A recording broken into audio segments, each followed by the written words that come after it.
All right, are we ready to get started? I think so. Everybody hear me okay? Yep. Good. All right, I will call the regular meeting of August 10th, 2022 to order and ask for a roll call, please. Council members Ennis. Here. Bramley. Here. Lakin. Here. Schuyler. Here. Thomas. Here. Mayor Pro Tem Meyer. Here. And Mayor Clark. Here remotely. Apologies for not being there with you guys, but glad I could be here at all. So let's get started. This first off, additions or deletions to the agenda. I believe, Preston, if I'm correct, we're deleting the executive session. That's on correct. the agenda. And is there anything else we're adding or deleting? I have an item for the consent agenda to Okay. add the renewal of the tavern liquor license for Star Saloon. Okay. Sounds good. Anything else?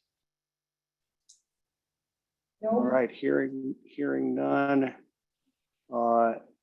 Does anybody have anything on the consent calendar that they'd like to pull off and discuss separately? I would like to just first off, since we see it here, I'm reminded that Tara Wick, our community initiatives facilitator, is being removed from probational status and moved to permanent employment status. I think that's great news. I think Tara's doing an awesome job and is a really good fit to replace the very large shoes of Deidre Silbert, who retired at the beginning of the year. So I think that's exciting.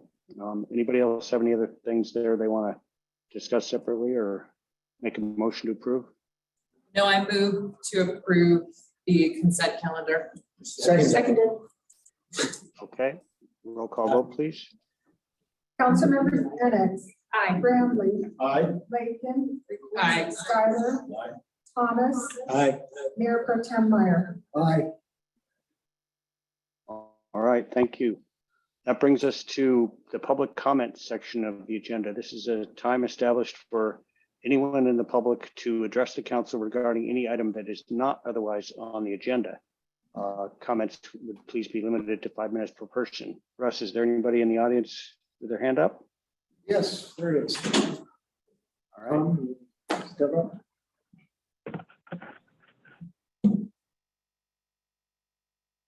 Hello? Hello, I'm not You sure. got This somebody is up- Kuno. I'm not Kuno. sure if hold I'm on. up. I don't know how this works. So I've only got one ear. I hear someone saying hello. So hold on, John's sorting out an online, just stay right there. Okay, that's fine. It just, Kuno, I can't tell Kuno. where any place is coming from. Kuno, hold on. We got Tom McKinney at the dais right now. Go ahead, Tom. Yes, sir. Tom McKinney, Ridgway, Colorado. I'd like to read this if I might. I thought about waiting until a little later in the meeting, but I don't think there's any place that this is more appropriate. I'd like to start out by thanking all of you for the time you're putting into the town right off the bat. At the first town's council meeting of this session, I asked you to take the time and possibly schedule a workshop specific to discuss priorities, more specifically to determine what we could accomplish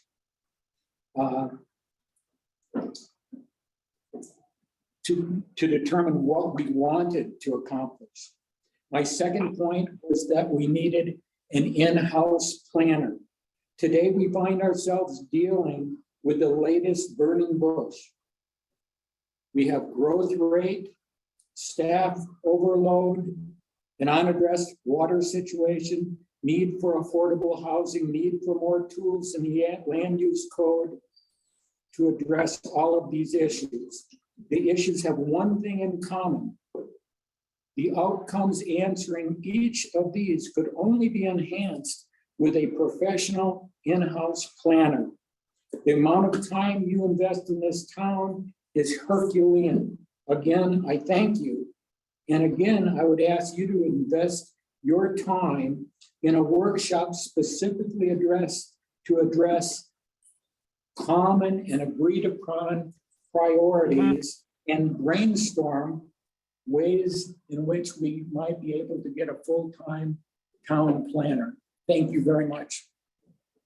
Thank you, Tom. Thanks, Tom. Kuno, you have something? Yes, I'm here to follow up on last month's meeting when I had a little talk about condemnation regarding two pieces of property. And at the end of that meeting, you did have a meeting with the Wolf Cattle Company. So I got two questions for you. A, when are you free enough to discuss those talks with the Wolf Cattle Company? And B, what's the progress the town staff has made in regards to the footpath for the access to the high school that seemed it was important enough to pursue?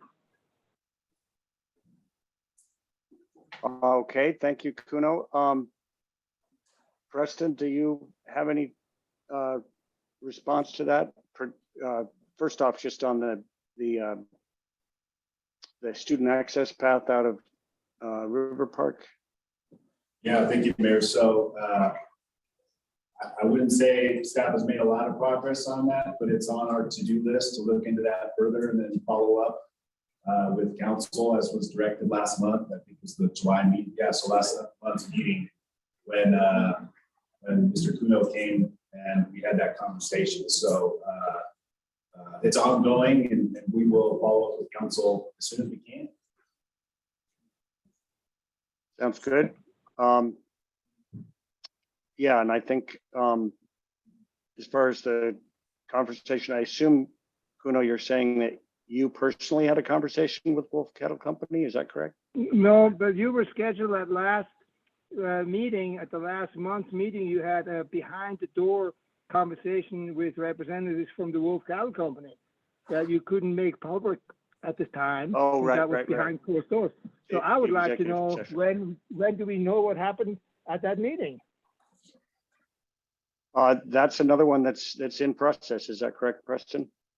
Yes, sir.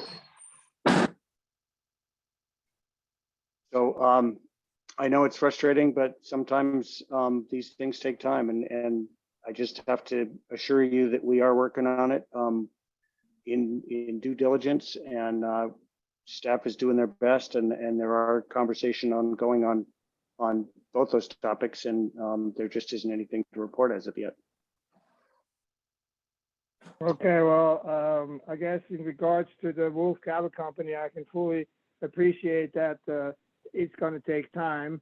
As far as the footpath, the school year is imminently starting, and I'm a little bit disappointed that in the last 30 days, not much progress has been made on that subject, even though we know for a fact that the kids want to go to school this month, and they're going to start going there again. So again, I urge you to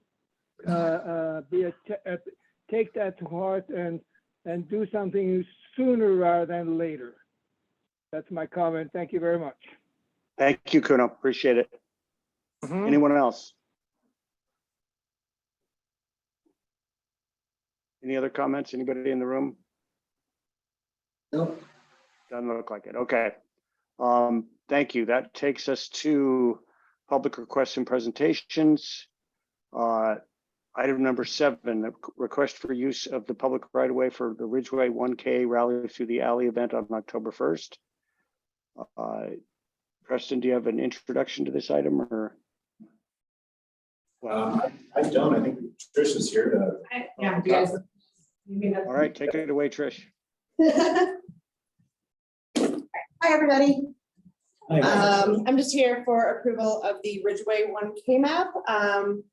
We are going to ask for a slight modification from what's in the packet, only because it just came to our attention that the space to create building will still have the street of Laura Street. No, I've turned my whole life, I don't know street names.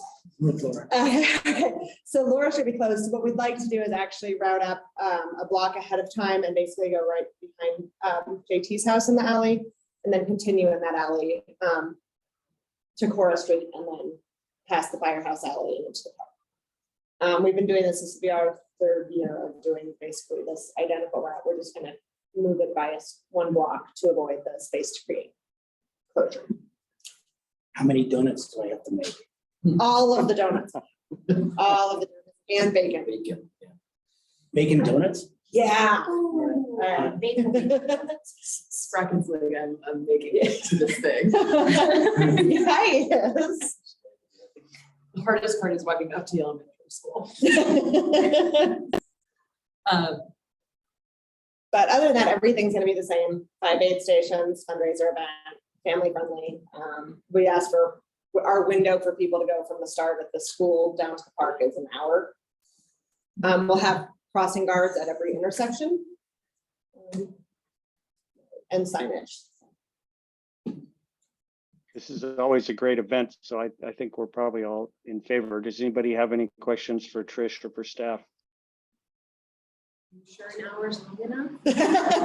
There was a competition. Well, they have to cut it off because last year there was a competition to be last. To be last, yeah, it would linger all day. We'd have people just getting drunk in the alley, but you know. We gotta get them to the park, the barrel fest. That's right. Well, yeah, this is such a great event. I move we approve the special event application for We Have Hearts Rally for the Alley. Seconded. With the change in the map as stated. Yes, the change needed for space to create. Seconded the change in the map. Great. I believe I heard a motion and a second. Can we have a roll call vote, please? Councilmembers Penix. Aye. Bramley. Aye. Bacon. Aye. Schuyler. Thomas. Aye. Mayor Pro Tem Meyer. Aye. Great. There you go. Thanks, Trish. All right, that takes us to public hearings. Item number 8 is a preliminary plat application for planned unit development in Town of Ridgway, Block 28, lots 16 through 20, address 283 North Cora Street, historic residential, applicant Matt McIsaac, owner TO Trio LLLP, and I believe TJ is going to lead us through this. Hi, good evening, everyone. Can you hear me? Just want to make sure. Yep. Thanks. Well, thanks, Mayor. So as you mentioned, what we have in front of us this evening is a public hearing for a subdivision of PUD for the Ridge 6 townhome subdivision. The application the applicant is requesting this evening both a preliminary plan and a preliminary plat. And the sketch plan was approved by the Planning Commission on July 28th, 2021. Just in general, the property is located at the southwest corner of North Cora Street and Charles Street in the historic residential district. The lot is a quarter block and is about 20,164 square feet, or about 0.46 acres. The proposed PUD includes dividing this parcel into 7 different lots, one with the existing single-family home over an attached garage, and the other 6 being townhouse lots facing Charles Street. The approximate size of each new townhouse unit is about 1,560 square feet,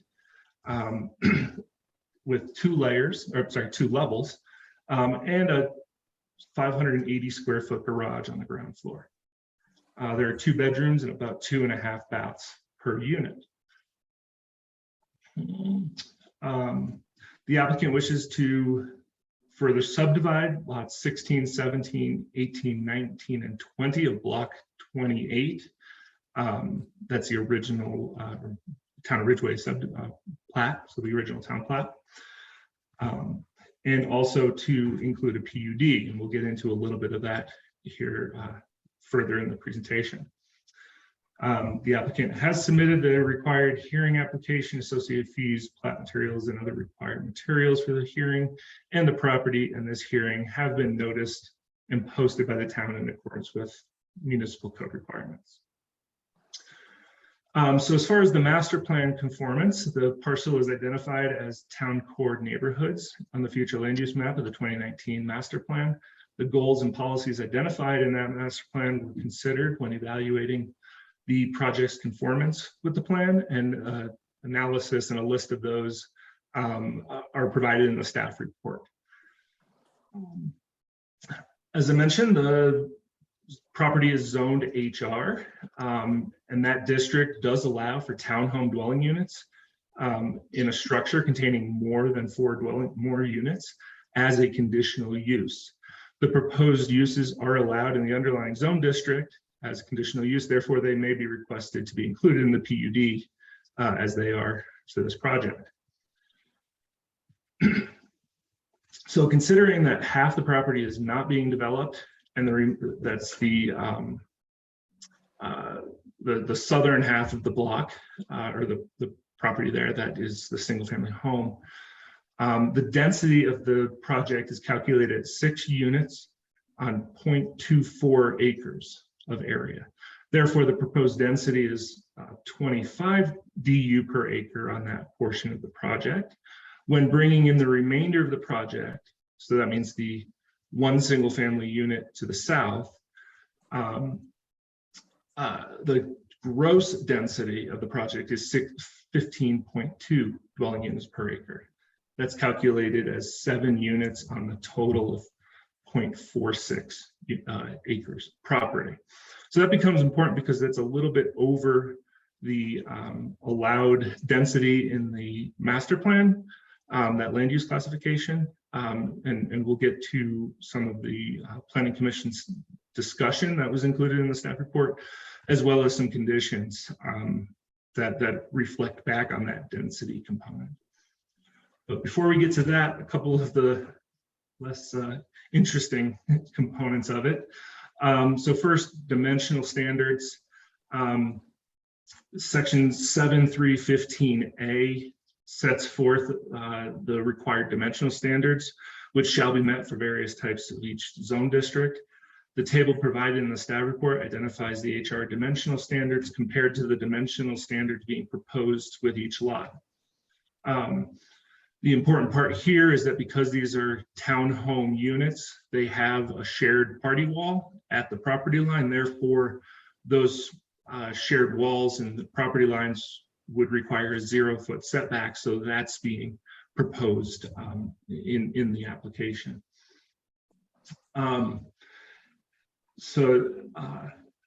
That table identifies where the proposed dimensional standards are inconsistent or differ from the requirements. And so if approved this evening, those variations would be approved as well. So a vote to approve the PUD would in essence approve those reductions or amendments to the required dimensional standards in the zone district. Lot 1, which is the existing single family residence, is currently accessed from North Cora Street, and that access will remain through the development of this project. Lots 2 through 6, which are the new the new townhome lots, will be accessed directly onto Charles Street to the north of the property. The project includes tuck under garages and driveway depth adequate to park 1 vehicle on site. Therefore, each unit will provide 2 on-site parking spaces for each residence. This is consistent with the municipal code requirements. Water and sewer infrastructure are available in the adjacent rights-of-way and are of adequate size and capacity to serve the project. So there aren't any concerns from the town public works or engineer on adequate utilities. Architectural design. We actually had at Planning Commission a couple of conversations about the architectural design, and the applicant has gone back, revisited it, the design. And what we're seeing, what was brought to town council is revised, that went through a couple of iterations at the Planning Commission. So the architectural standards set forth in section 665 appear to be met since the front facade provides breaks in the plane through the use of a recessed garage, a 2nd floor deck, and a 3rd floor balcony. The east side of the building, which abuts North Cora Street right of way, is met through a push out of the facade approximately in the middle of the wall, as well as the use of windows and different materials. The property is in a key location, a transition location between the historic residential neighborhood to the north and mostly single-family detached homes, and the more commercial downtown area to the south.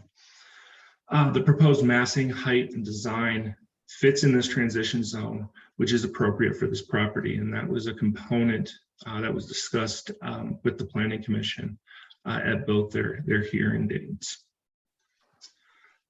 The landscaping, this application was submitted prior to the adoption of the revised landscape regulations that were adopted in late 2021. So the application was reviewed against the previous landscape standards. However, because those adopted standards frankly are a little bit less onerous, more water conscious, and require less live material and fewer plants and trees and shrubs, we kind of reviewed it against both to try to find a happy medium, and I think that we found that. So the proposed landscaping plan is in general conformance with the Ridgway Municipal Code requirements as currently presented. And in the staff report, you'll see a table that identifies how it compares to what you're seeing in red is the previous landscape requirements, because that's what we're reviewing it under. However, there's some narrative in there as well that reflects how it fits in the intent of where we are right now.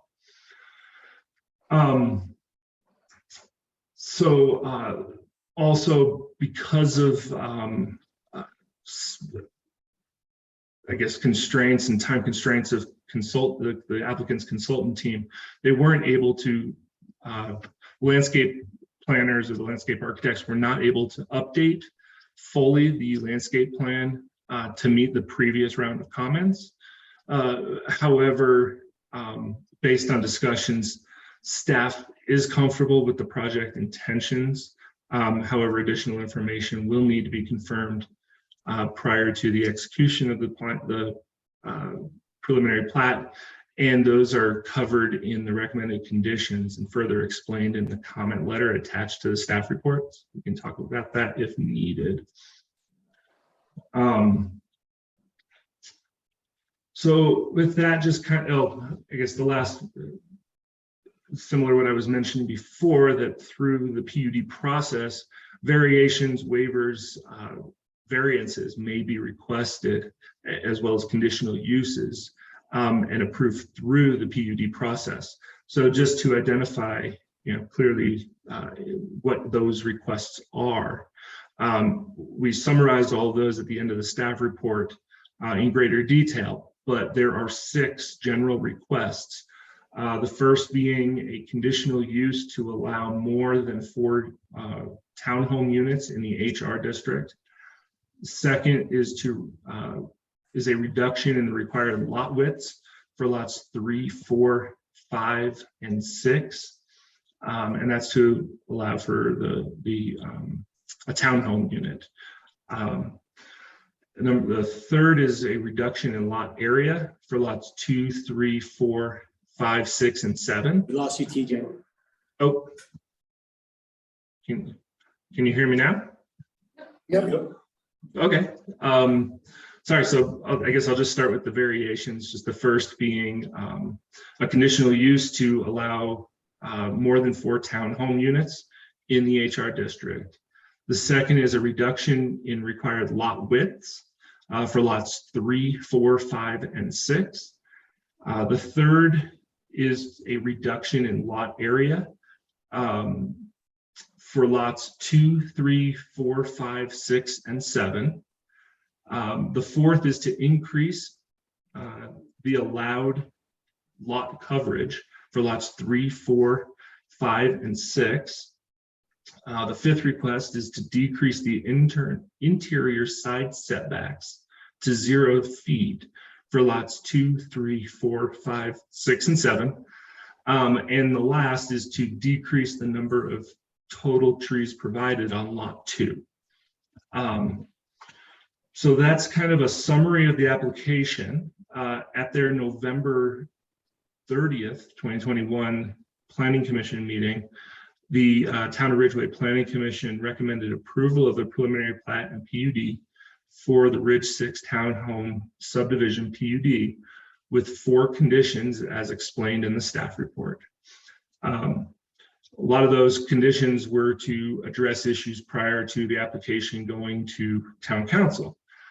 Those conditions have been addressed to the satisfaction of staff to allow the project to proceed, which is why we're here this evening. Because there have been multiple reviews since the Planning Commission recommendation in November, conditions 1 and 2 of that recommendation from Planning Commission are no longer applicable. However, updated review letter has been provided dated August 5th, 2022, and a condition that those outstanding comments be addressed is provided in the staff updated recommendations. Condition number 3, staff feels has been addressed with the addition of plat note 5 being added to the face of the plat. And condition number 4 of the Planning Commission recommendation has been addressed with the addition of plat note number 6. However, staff does not feel that the note as drafted meets the intent of the Planning Commission recommended condition. Therefore, that condition has been drafted slightly different to modify that note further. So with that, the staff recommendation for this evening is that upon the review of the application against the applicable town standards, staff recommends that the Town Council approve the Ridge 6 Townhome Subdivision preliminary plat and PUD with the following conditions. 1, the applicant shall address all outstanding comments identified in the review letter dated August 5th, 2022 to the satisfaction of town staff prior to the preliminary plat and PUD being executed by the town. 2, modify plat note number 6 to align with Planning Commission's recommended condition to limit development on lot 1 to 1 single family dwelling and 1 ADU. And 3, all clerical, grammatical, technical, and procedural non-material amendments to application materials be made as necessary to ensure the ability to enforce and administer the provisions pursuant to the Ridgway Municipal Code standards. So with that, I'd be happy to answer any questions that you all might have. And I believe that the applicant is in the audience to give a presentation as well.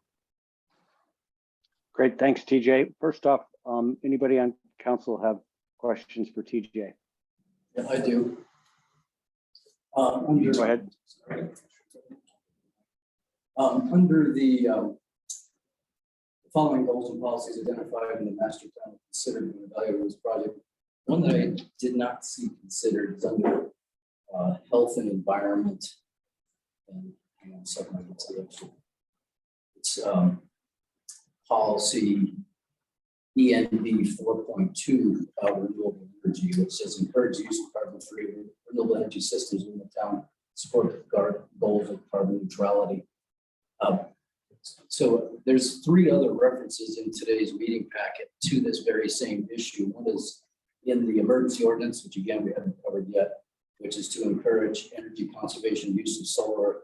And again, on the update for strategic objectives, there's the net zero carbon goal, which is also linked to the agenda item on sustainability. So granted, this application came before the ordinance, so it doesn't technically qualify as having to adhere to anything that isn't fully developed for one. But one question that comes to mind is natural gas being brought into this project, or is it all electric? I guess I would defer to the applicant to talk about some of those plans, and maybe we can hold off until the applicant presentation.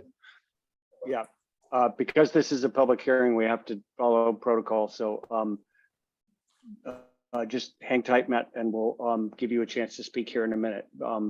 Your comment is noted, Terry, and there'll be an opportunity to answer that. Anybody else on council have questions, other questions for TJ or staff? TJ, I was noticing on the stormwater infrastructure on the east side of the project, there was a note that it was going to be installed by others. Is that being installed by Space to Create? Again, what I'll probably do is defer to the applicant to talk about that, but yes, there is extensive coordination between this project and Space to Create to make sure continuity through that, the installation of those public improvements. Where exactly it starts, whose responsibility, and how that's arranged, I would defer to the applicant. Okay, that's just such a mess of drainage that I wanted to make sure everything was meshed and interfaced from your perspective. So, The one thing I would say is that I think it's fair to say that with Planning Commission reviewing it in October and November, most of the conversations since then have been related to that coordination and the stormwater itself. So we're very comfortable and confident that it meets the town standards and is going to be done appropriately. If I can just piggyback on that and then just give something a little more definitive. That is Space to Create, that's Stryker Construction, putting in all that infrastructure on the east side. I'm very much looking forward to the next couple of weeks when that's slated to go in. Supply chain issues that can put that, and Stryker's waiting on one more piece, I think, in order to start getting all that stuff we see sitting on the side of the road there on Cora in the ground. I do have one more question in regards to that stormwater runoff. I've seen the new conduits that have been run under the road. They're pretty sizable, a couple of them, I think. And I'm curious, has there been any consideration about downstream from there? Because there are existing conduits downstream from there that are not at the size and capacity. Have we taken that into account in the runoff calcs? I believe that's been taken into account, but I have to defer to our engineer. I'm not an engineer by trade, so. Yeah, and I would. We are aware that there are smaller culverts downstream. We needed to replace the culvert that was under Charles and didn't want to continue to undersize it because the pipes downstream also need rest. Or it's backwards, but it was the way it needed to be in order to get the road together.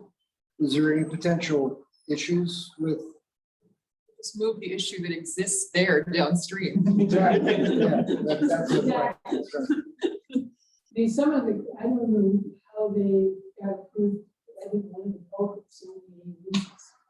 Yeah. I wanted to drive it, so, yeah. So the ditch is big enough to carry it. It's gonna hop. And then hop out onto the road where the culverts are. I have one more question, Jay. When you were talking about the total lot coverage, now I have to find it. The gross density of the project is 15.2 dwelling units per acre. That is prior to a primary single-family dwelling unit being built on lot 1, or does that account for that potential future development?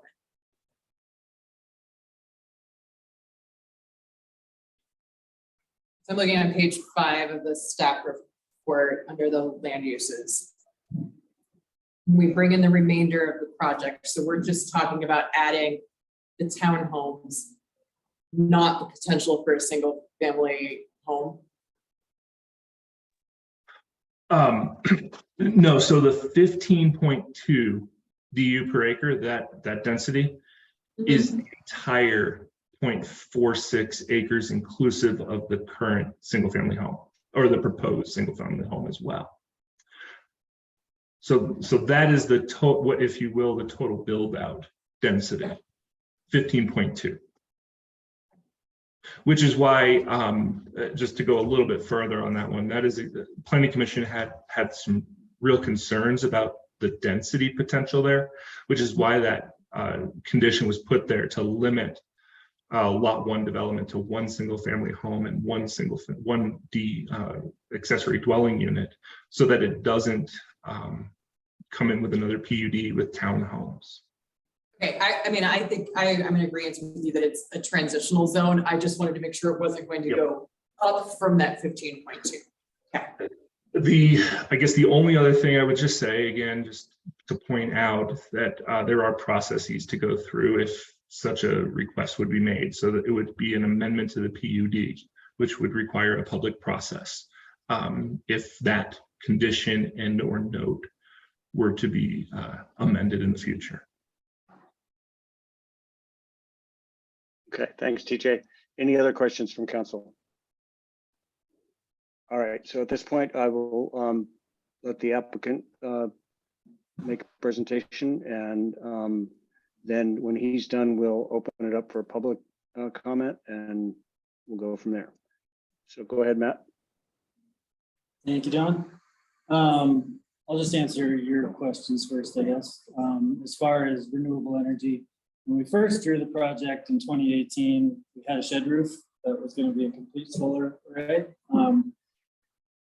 They didn't like that design, so we had to do something to break up the eaves on the front. Right now, we've got it back in engineering to try to come up with a solar wall on the back, because it's south facing, so the entire back of the building then would have solar panels. The roof, because of the roof design, it's challenging to be efficient, but it's up for. Is it, are you bringing in natural gas? Or is it- Natural gas will be on site, but it'll be mostly electric. Because that's a interim step, separate from the solar, it's just going all electric since the. My goal is to go. You got it, sorry. So going all electric is an interim step besides the use of solar design. In that the electricity supply is currently almost 40% renewable and will become progressively more renewable probably before it's even started. So that might be a consideration. It's not too late. Looking at all electric versus avoiding fossil fuels altogether. Yeah, and that was the original goal, was to have everything electric, but having solar that doesn't provide what you need is kind of like shooting yourself in the foot. So if we can get the amount of solar needed to do everything efficiently, then natural gas will not be used at all. Even if it was all electric and solar just offset a portion, Right. But the supply itself is becoming more renewable. So it just avoids, one of the likely interim steps in the strategic objective of requiring that all new construction be net zero at some future date. One of the interim steps would likely be encouraging to go all electric and requiring all electric, because that is a quick way to get closer to a lower carbon footprint. So Yeah, it's certainly encouraged. We're looking at going all electric as even if you don't do solar. Solar isn't being required. It's just part of our goals. It's part of the master plan goals. It's part of our strategic objective goals. So, we can't require it. Certainly my goal to have that completely electric. Offline, I'd be happy to help look at the project in regards to solar. And then back. Say your question again, please. I asked about drainage. I think I'm clear with staff comments. that Yeah, so we, working- that's pretty much covered it, but we've been going back and forth with Stryker throughout the whole process of how my curb sidewalk gutter and their fixtures are going to tie together to take the water off the road that we all see now. And I wouldn't say it's been easy to come to where we've come to, but I think we're all good now and everyone's happy with what we've got. They say they're coordinated. Well, I mean, honestly, probably anything's going to be an improvement over what we. But we're always gonna have, we're at the bottom of the hill and we're developing from the bottom up and we are here and then there's a ditch that, no, it can't handle 18 inches of water. So we have to come together on those issues as we use permeable ground, because it's gonna be a problem as the water moves faster. My other question about density was just making sure we weren't going to go further than that number, and TJ's It would have to go back, say I disappeared, it would have to go to a whole nother process to change. I was just unclear on whether that single family unit was included in it, so that's fine. And then, Okay. Go ahead, Matt. unless you guys need anything else from me, I think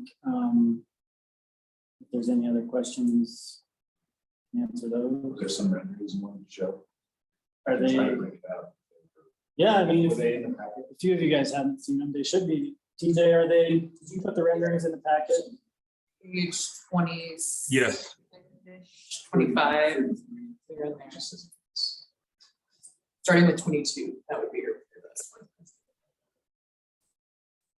Sorry for this. Well, The,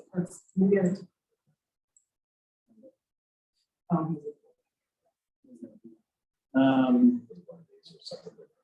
the 3D renderings. Just a little bit lower. There you There you go. So these are what we prepared for planning commission. The first planning commission, people wanted to see a little more than the 2D stuff to try to show that we are not quite as monolithic as everyone thought looking at a 2D plan. This is still kind of difficult in my opinion. There is, the garage is set back in there quite a bit. And then the other thing to take into account, this shows the sidewalk right there, but these are actually pushed back 15 feet beyond the property line. So they're 30, I think it's 33 feet from the road. So there's a lot of concern about the shadow casting on the road, but I pushed them as far back as I legally could to the property line backwards to keep them off of Charles Street. This definitely doesn't show You that. go to like 3 more feet, or maybe 4 down, so you can kind of see what you got. That one shows. Yeah, that helps. So, so there is quite a bit. It's nothing like when you walk past Space to Create now, and it's like this new thing that's out at the curb. And the pop outs on the side will be slightly more dramatic than this rendering shows. So you'll have depth into each unit, and then on each side of the building, there's pop outs. So, and then that's the roof design that we all came to. And we are trying to come up with something solar that would work. It's just the way that I had originally designed it, we would have gotten a lot more gain with the way our sun sits, but Your idea of putting shed style in the back would work. You can also place solar on some pieces. Like, yeah, you can fill it in on those bigger portions. that may be enough, honestly, because if we can do the crickets and the east facing, then I think we would have a pretty substantial amount. There's also a program that we discussed in the last meeting that Telluride Foundation initiated where solar can be financed at low interest on the electric bill and not be part of the cost of construction.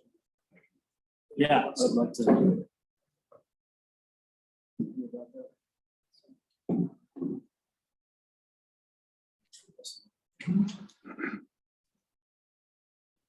Okay, so Matt, you don't have anything else to present? I believe that's it. I think everyone here has heard about this for 4 years plus, so. Okay, thank you.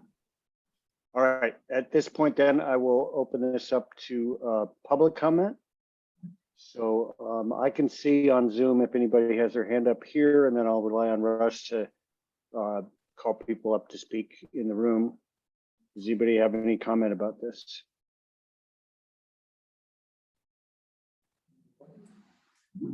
Yep, we got one here. Okay, I thought that this was, it looked like a very neat project for Ridgway. If everybody can get by the initial mass and scale of this. Excuse me, I turned it off.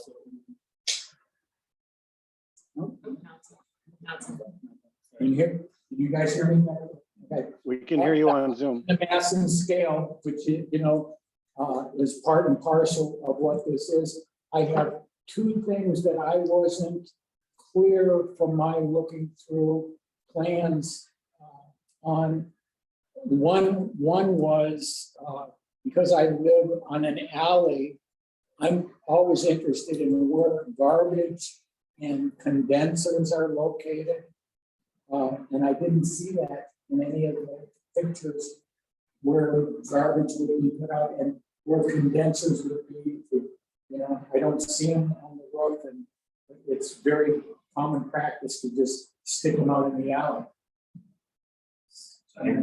We're not, let me interrupt there and say, you can make your comments, Tom, and then. Okay, so that, my two questions, one would be those two things, condensers, garbage cans, where that function takes place in this project. The other thing that I looked for and didn't see, and I'm not clear on what the town codes have to do with deed restriction and affordable housing, but maybe this is too small for that. I don't know. But otherwise, I think it's a neat project. Thank you. Thanks, Tom. Anybody else want to make a public comment? This is a comment, not really about the project, it's about TJ's presentation. Sorry, TJ, everybody needs to remember to identify themselves in their address, please. Sorry. Jack Petroselli, 540 Marion Overlook, thriving Ridgway. Thank you. So this is about the dimensional presentation that TJ did. Be a lot easier to comprehend those detailed dimensional requirements and variations if we're able to see it on plat at the same time, like this split screen presentation, because we're going in the audience here, we're just looking at numbers on the screen and wondering where they fit on the plat. So it'd be nice to be able to look at a plat at the same time we're doing detailed dimensional requirements in the future. Thank you. Thanks, Jack. And apologies for having you state your name and address when we all know you, but this is for the public record. It's a formality we need to follow. So thank you.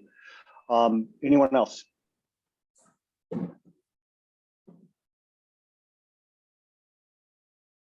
Nobody? Thanks, you. All right, so I will close the public comment section. I guess I would, well, of course, we'll bring it up to council to deliberate. Maybe staff might be able to answer the question about trash and I believe Tom was talking condenser. I'm not sure what he meant by that, but TJ or Preston, do you have anything on that? So we did review that against the code standards. They're a little bit vague, but I would, I guess there was the assumption made that with the garage and the first floor that a lot of that would be located internally. It was not located on the site plan that we saw. So I would defer to Matt, the applicant, if there's something different that is that's not being shown on the site plan that's anticipated.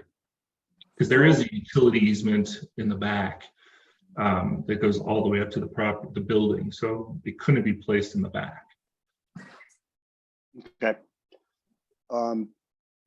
Well, I think you're right that if you've reviewed it for its relevance to the code, then I think that's been dealt with. My guess is that most people are going to keep their trash cans in the garage, but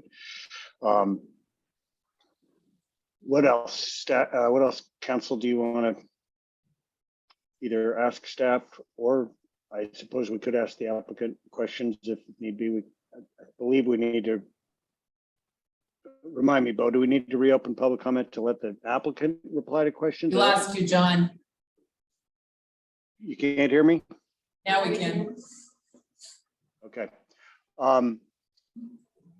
Bo, do we need to reopen public comment to let the applicant answer questions? I don't believe we do. No, we would need to reopen. We would? Yes. Okay. Does council have any questions they want to ask the applicant? So I see that short-term rentals are kind of being allowed for somebody, or for one bedroom in the place. Do you have any policies to ensure that it is only one bedroom of the place, that the owner is in there and all of that? Yeah, it's in our code, actually. Okay, I need to reopen the public comment to let Matt Sorry, answer that. Sorry, John. That's all right. Go ahead. So it'll be written that they cannot be short-term rented completely, one bedroom only, owner occupied only. And that's for all of them, all the units. And so, question for staff, does that make town responsible for enforcing that as part of our short-term rental license? Yes, Okay. staff will need to ensure we check plats Yeah. and everything, so good question, yeah, staff will need to help with that, absolutely. Is there any requirement that the owner work in the county or reside full-time in the county? So I was trying to do that as on paper in some way, but we couldn't write up any deed restriction or literature that would work for a percentage like they did on Lena Street or any of the other larger developments in the area. So basically, I've decided that I'm going to sell two of the units to people that live, work in Uray County. And that's what I'm gonna do. So we can put it on paper if we want, but honestly, that person could then sell it to whomever they wanted as well. So units will be sold only to local residents, one of which is already. What are the, you mentioned some incentives for long-term rentals? What are you envisioning for that? So basically, it's incentive for local purchasers. So I'm planning on basically saying, if you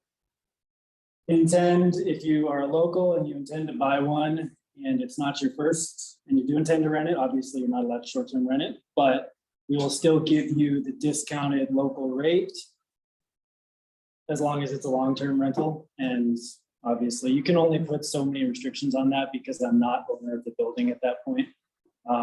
But I'm going to try to guide this in the right direction as much as I can. I've got a question for you, and I was going through all the drainage and water issues. Had you considered given the gable roofs, do any water catchment? So we have a retention pond, kind of hard to see on this one, but So the cross section of that. we don't have any catch spouts now, but we certainly could have them all along the back. And then to hold water back from that corner, we have a retention area. And that'll help with the current drainage issue at that corner. But yeah, there's, tons of potential for water catch. So you're referring to catching and storing. Yeah, Landscape. landscape stuff, yeah. And it could be, so there's planters in the front, and the way that I drew it was in the intention of the downspouts in the front being ran into those planters so that you're not watering them, and it's drought tolerant shrubs in there. When you say front, that's north side, right? Charles Street, yep. Okay. And for snow melt and stuff like that too, like. So doing roof retention, we went back and forth quite a bit on we started with heated driveways, and then I expressed how expensive that is and how inefficient it is. But we'll see how we do on the front. I'm thinking snow fences will be fine, and then we'll have water still going down the downspouts. If needed, we've engineered in heat tape for the front if there's any issues, but with the sun studies we've done, unless we get like a 4-footer, which any mountain town, when you get 4-footer, you should probably go shovel your roof. I think those are things that the HOA will have to, or condo association, sorry, will have to decide. We are putting in there that the condo association will do all snow removal, so there won't be one person that does shovel their driveway. Everything will be removed, and we won't have that issue. And then the last question, because they are all adjoined, and then especially the gable roof structurally, obviously snow loads, all of that stuff's already been taken care of. But in terms of sound, is it offset studs for separation? It's 2 glass party walls, You know, so you won't hear. It's double what's required by code for adjoining wall housing. So that was a big thing with doing shared wall for me, that it had to feel not like shared wall, which is the reason they're kind of vestibule as well. So you don't walk out and like have your neighbor opening their door at the same time you have a private area, and it's to make it feel more private as opposed to a line of brownstone. So, That profiles for sure. should I answer the condenser question? So as far as the utility stuff, the fronts face Charles, and all the utilities will be split systems, so they'll be in the back wall of the garage and then on the back.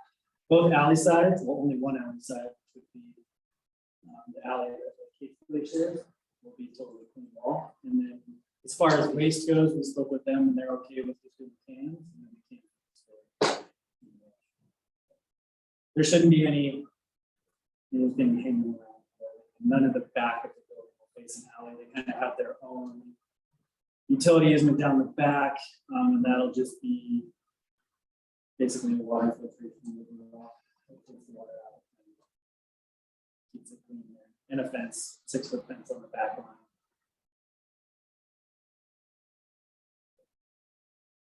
Anything else?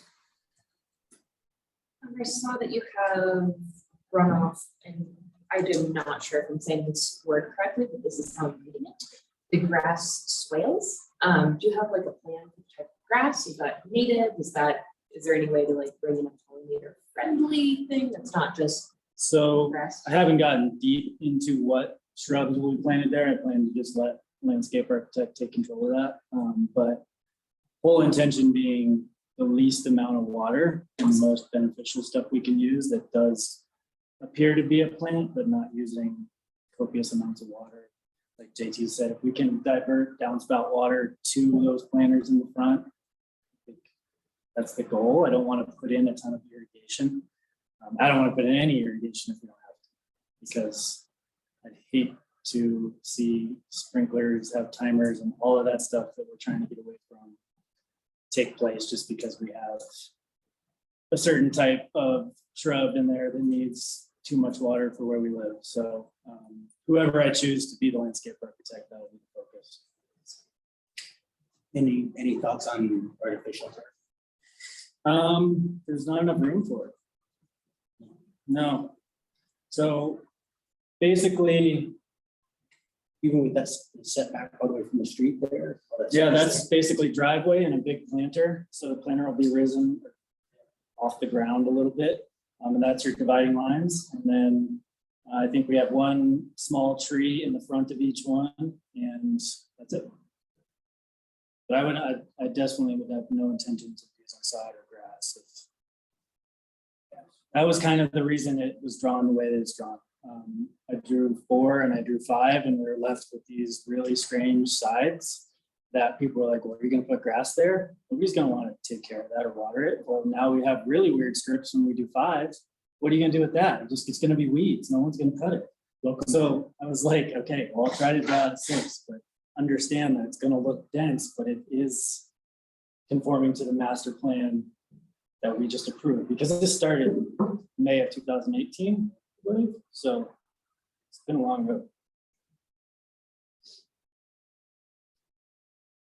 Noted. I almost considered not asking any questions, but just when I was thinking more and more about the north side, knowing that my house faces north as well, all the snow mitigation stuff that I've had to deal with, coming off a flat gable roof and all of that, I wish I'd redone it in a bit. And given the fact that you've got that setback there and a good amount of space, I understand separating them all out. Just trying to, some of the, I didn't know if you were going to put some of the turf in there, some of it drains really well now. So that's why I was curious. So cool.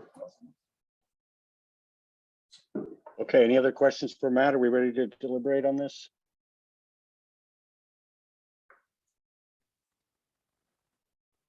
Yes, we're ready to deliberate. Yes. John. Okay, what's the feeling of council? So, correct me if I'm wrong, but these are essentially 6 free market condos that will be designed with the attainable status, basically just done in volume. By building 6, we can hope to hopefully get someone in. They're also The town was It's not affordable. Yes. It's not affordable. But they're also, I mean, the scale of, I mean, they're not talking massive single family homes. I mean, it is on the scale we could hope for that. But as was pointed out, we aren't getting a deed restriction. So I don't think that's standard that we can evaluate it against. That's Right. not. If we required one unit with district, that's up to 17%, so that's out of the usual But issues. But when I think the things we can evaluate on, if we look at our master plan, if we start talking about zoning, and TJ mentioned in his presentation, it's transitionary. So this is an excellent place to put, yeah, the density is high, but this is a great place for that. You know, you figure the kitty corner of that whole block is space to create. When you're talking about kind of putting some people in that thriving downtown core that we talk about in the master plan. So, I mean, I think, sounds like planning commission has gone back and forth on design. Seems like there are lots of thoughtful choices around why things are the way they are. You know, given our code, I don't know we have a lot of places to quibble with this project. The only real issue I have with this thing is the density. Matt has done a really good job of trying to engineer all this, pulling them back and preventing as much snow buildup on the street and sidewalk as possible. He's worked the issues very well. It's, at the end of the day, it's still just a lot of density in one spot. It's a big pill to swallow. Seeing it visually. Well, if I could add, though, I think we've talked about for a long time now, ever since the 2019 master plan process, about how important density is to trying to maintain our, you know, sense of community, our potential for reduced vehicular traffic, more foot traffic. You know, this, as Beth said, this is an ideal place for 6 units, close to downtown, right, essentially in downtown. I just want to add to what I was saying is we're not going to deed restrict ourselves out of our housing crunch. There is a chunk of our population that can buy houses with people who are willing to sell at the best rate they can to locals. So this is part of the puzzle. Yeah, the smallish, dense housing in our, you know, our downtown core. It is a piece of the puzzle. And whereas we don't have the tools in place right now to enforce some of the energy conservation, I'd be happy to work with you about air source heat pumps, about EV chargers, basically future proofing this using current modern state-of-the-art technologies. So I'll give you my card later, just my day job, work with things. But as best you can, I would encourage you to go as energy efficient as possible, as carbon offset as possible. Those things may or may not be practical. Happy to help you squeeze the turnip. I think the one comment I would add is if there's one single block, given the fact that we've got space to create kitty corner from that to pack in the density, this is it. I agree with you. And the other part of it that I want to recognize really is, I mean, I've had conversations with Matt since the inception of this idea, and he's also a one-man band. He's not a Telluride Foundation bringing all the other tangentials and assets to it. So he's had the tenacity to basically start this in one economy and now getting ready to be shovel ready. Or just going to do the plat. I don't know why it's feedback, whatever.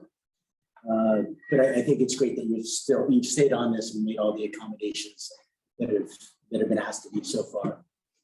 because a lot of them came as surprises, especially the big infrastructural stuff with drainage and surprises of space to create, navigating all of that coordination.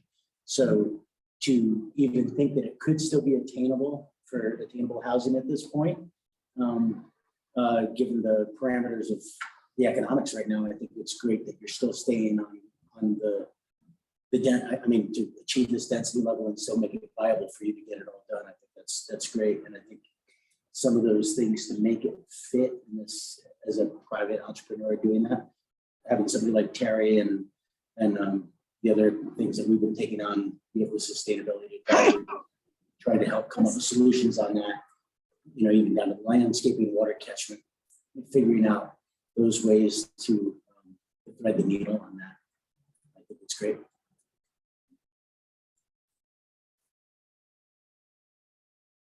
Okay. Any other comments? Somebody ready to make a motion?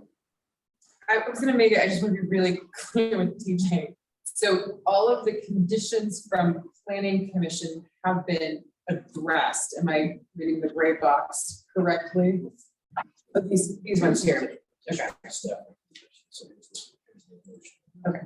I move to approve Ridge 6 PUD with the conditions the applicant shall address outstanding comments and review letter dated August 5th prior to the preliminary plat PUD being executed. Modify plat 6 to limit development on lot 1 and to allow for editing to meet the provisions of Ridgway Municipal Code standards. Second. All right, thank you. Motion's made and seconded. Could we have a roll call vote, please? Councilmember Penix. Brambley. Aye. Lakin. Aye. Skylar. Aye. Thomas. Aye. Mayor Pro Tem Meyer. Aye. All right, passes unanimously. Thanks, Matt. Thanks, everybody. That takes us to item number 9, emergency ordinance number 01-2022, establishing a temporary moratorium on the acceptance of applications for minor subdivisions, lot splits, replats, plat amendments, multi-site developments, planned use developments, rezoning applications, and declaring an emergency. Bo? Great, thank you, Mayor. So at the July regular council meeting, it was a discussion item from the staff in terms of the volume of development work that's been presented to the town. And based on that, staff put forth a concern in terms of being able to manage the volume of proposed development all at the same point in time. Deal with some of the issues that have been longstanding in terms of we still have an open job application for Planner 1. There's been a long-term discussion with respect to amendments to Chapter 7 of the Municipal Code for some cleanup aspects and to incorporate recommendations from the master plan. So based on that discussion, feedback that we received both from the council and some of the public comments, included in the packet tonight was a proposed emergency ordinance, which would take effect after adoption, that would put a temporary moratorium on the acceptance of certain development applications. Specifically, it would be for minor subdivisions, lot splits, replats, plat amendments, multi-site developments, planning unit developments, rezoning, and it would exempt certain uses by rights. So particularly if there's a single family home that's ready to go, something that is not requiring any sort of two-step review process, either by staff in the planning commission or staff in the council. We're not the only jurisdiction, frankly, that is looking at moratoriums or have enacted moratoriums. There are a number of other jurisdictions within the region that have done the same, both to address code amendments, issues with respect to water availability and or delivery, and then to address long-term planning and growth. So that's the general overview. I'm happy to answer any questions that the council may have. And again, I'll remind everybody, this is a public hearing, so first off, council will direct any questions it may have to the town attorney or other staff. When they're done, I will open it up for public comment and then close public comment and council will deliberate. So questions for Bo or anyone else on staff? I am aware that this is a temporary moratorium. Is there a time frame? Great, I didn't get that, thank you. Yeah, so the goal would be frankly, looking at the revision of chapter 7 of the municipal code or March 31, 2023, whichever is earlier. Thank you. Bo, can you give some idea of the analogs for the other municipalities that have dealt with this at similar scale to? You know, I don't have any sort of case study data or anything along those lines. You know, I think it's a difficult balance, to be honest with you, but I think it's one that is within municipalities' police powers in terms of protecting health, safety, and welfare, making sure that the development is what is envisioned under your community standards and your master plan. You know, I'm not aware of any challenges that are going through the court system with respect to that. State statute is pretty broad in terms of granting municipal jurisdictions land use regulations, and this would fall under that. The balance that we're trying to strike here, you know, is large scale developments which would have kind of the long lasting impact with potential kind of zoning changes versus something that's already used by right, and somebody would have a reasonable expectation in terms of, hey, I've got this vacant lot, or I need to replace the roof on my commercial building, not coming in and asking the planning commission for any sort of entitlements or improvements or any variances. Thanks.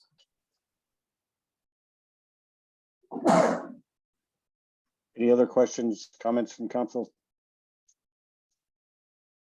All right, I will open it up. As stated, Sorry. the stated term is about 7 months currently. It can be extended, or it could be shortened. Yeah, and that would be a public decision, public process. Anyone else on council? No. So I will open it up to public comment. Anybody in the audience want to comment on this? And again, if you have questions, just state them generally, and we will do our best to answer them at the end of all the public comments. I don't see any hands up on Zoom. Anybody in the room? I see one hand up on Zoom. Anybody in the room? We got one in the room here as well. Okay. Hi, good evening, Chris Hawkins with Alpine Planning, 730 Savannah Drive.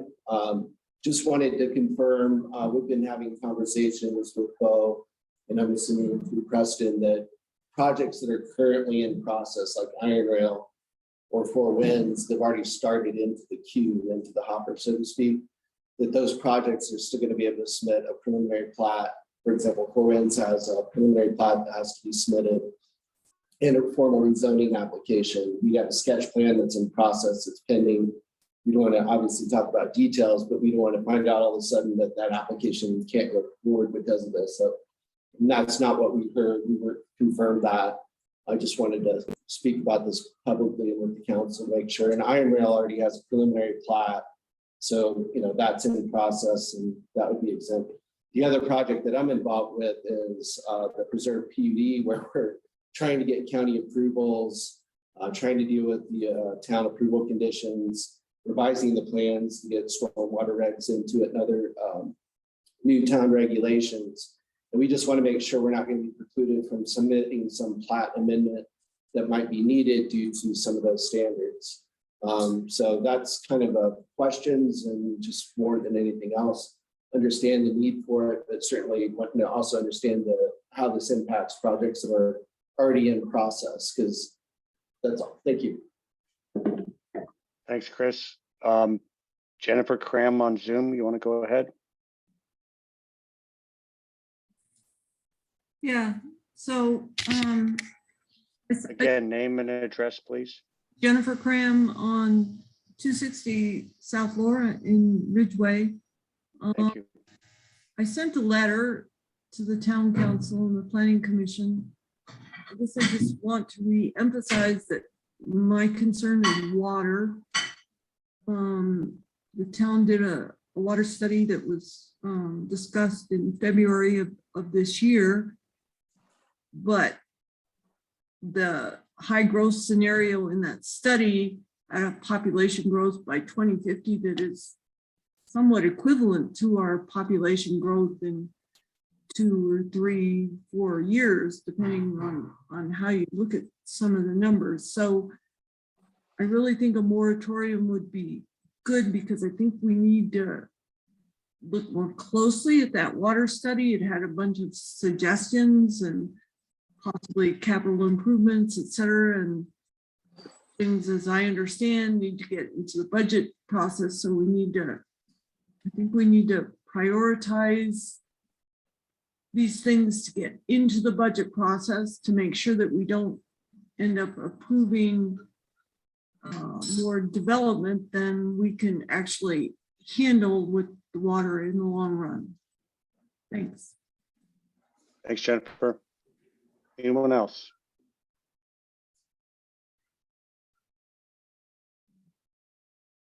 Nobody on Zoom. Anybody in the room? Nobody raising hands in the room.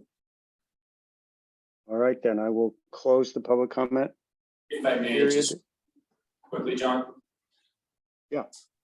So to Mr. Hawkins's point, there is an exemption for those pending applications which have been submitted and kind of deemed complete at the sketch plan process. Great, thank you.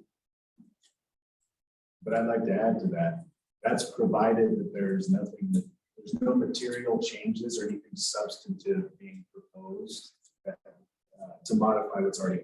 Does that make sense? Does to me. I guess the only question I had, Chris mentioned something about a rezoning application, and if there isn't a rezoning application in the process, in the pipeline, then correct me if I'm wrong, Bo, but that one would not be able to go forward. Is that correct? Yeah, so I mean, you kind of want to get away from addressing specific pending applications.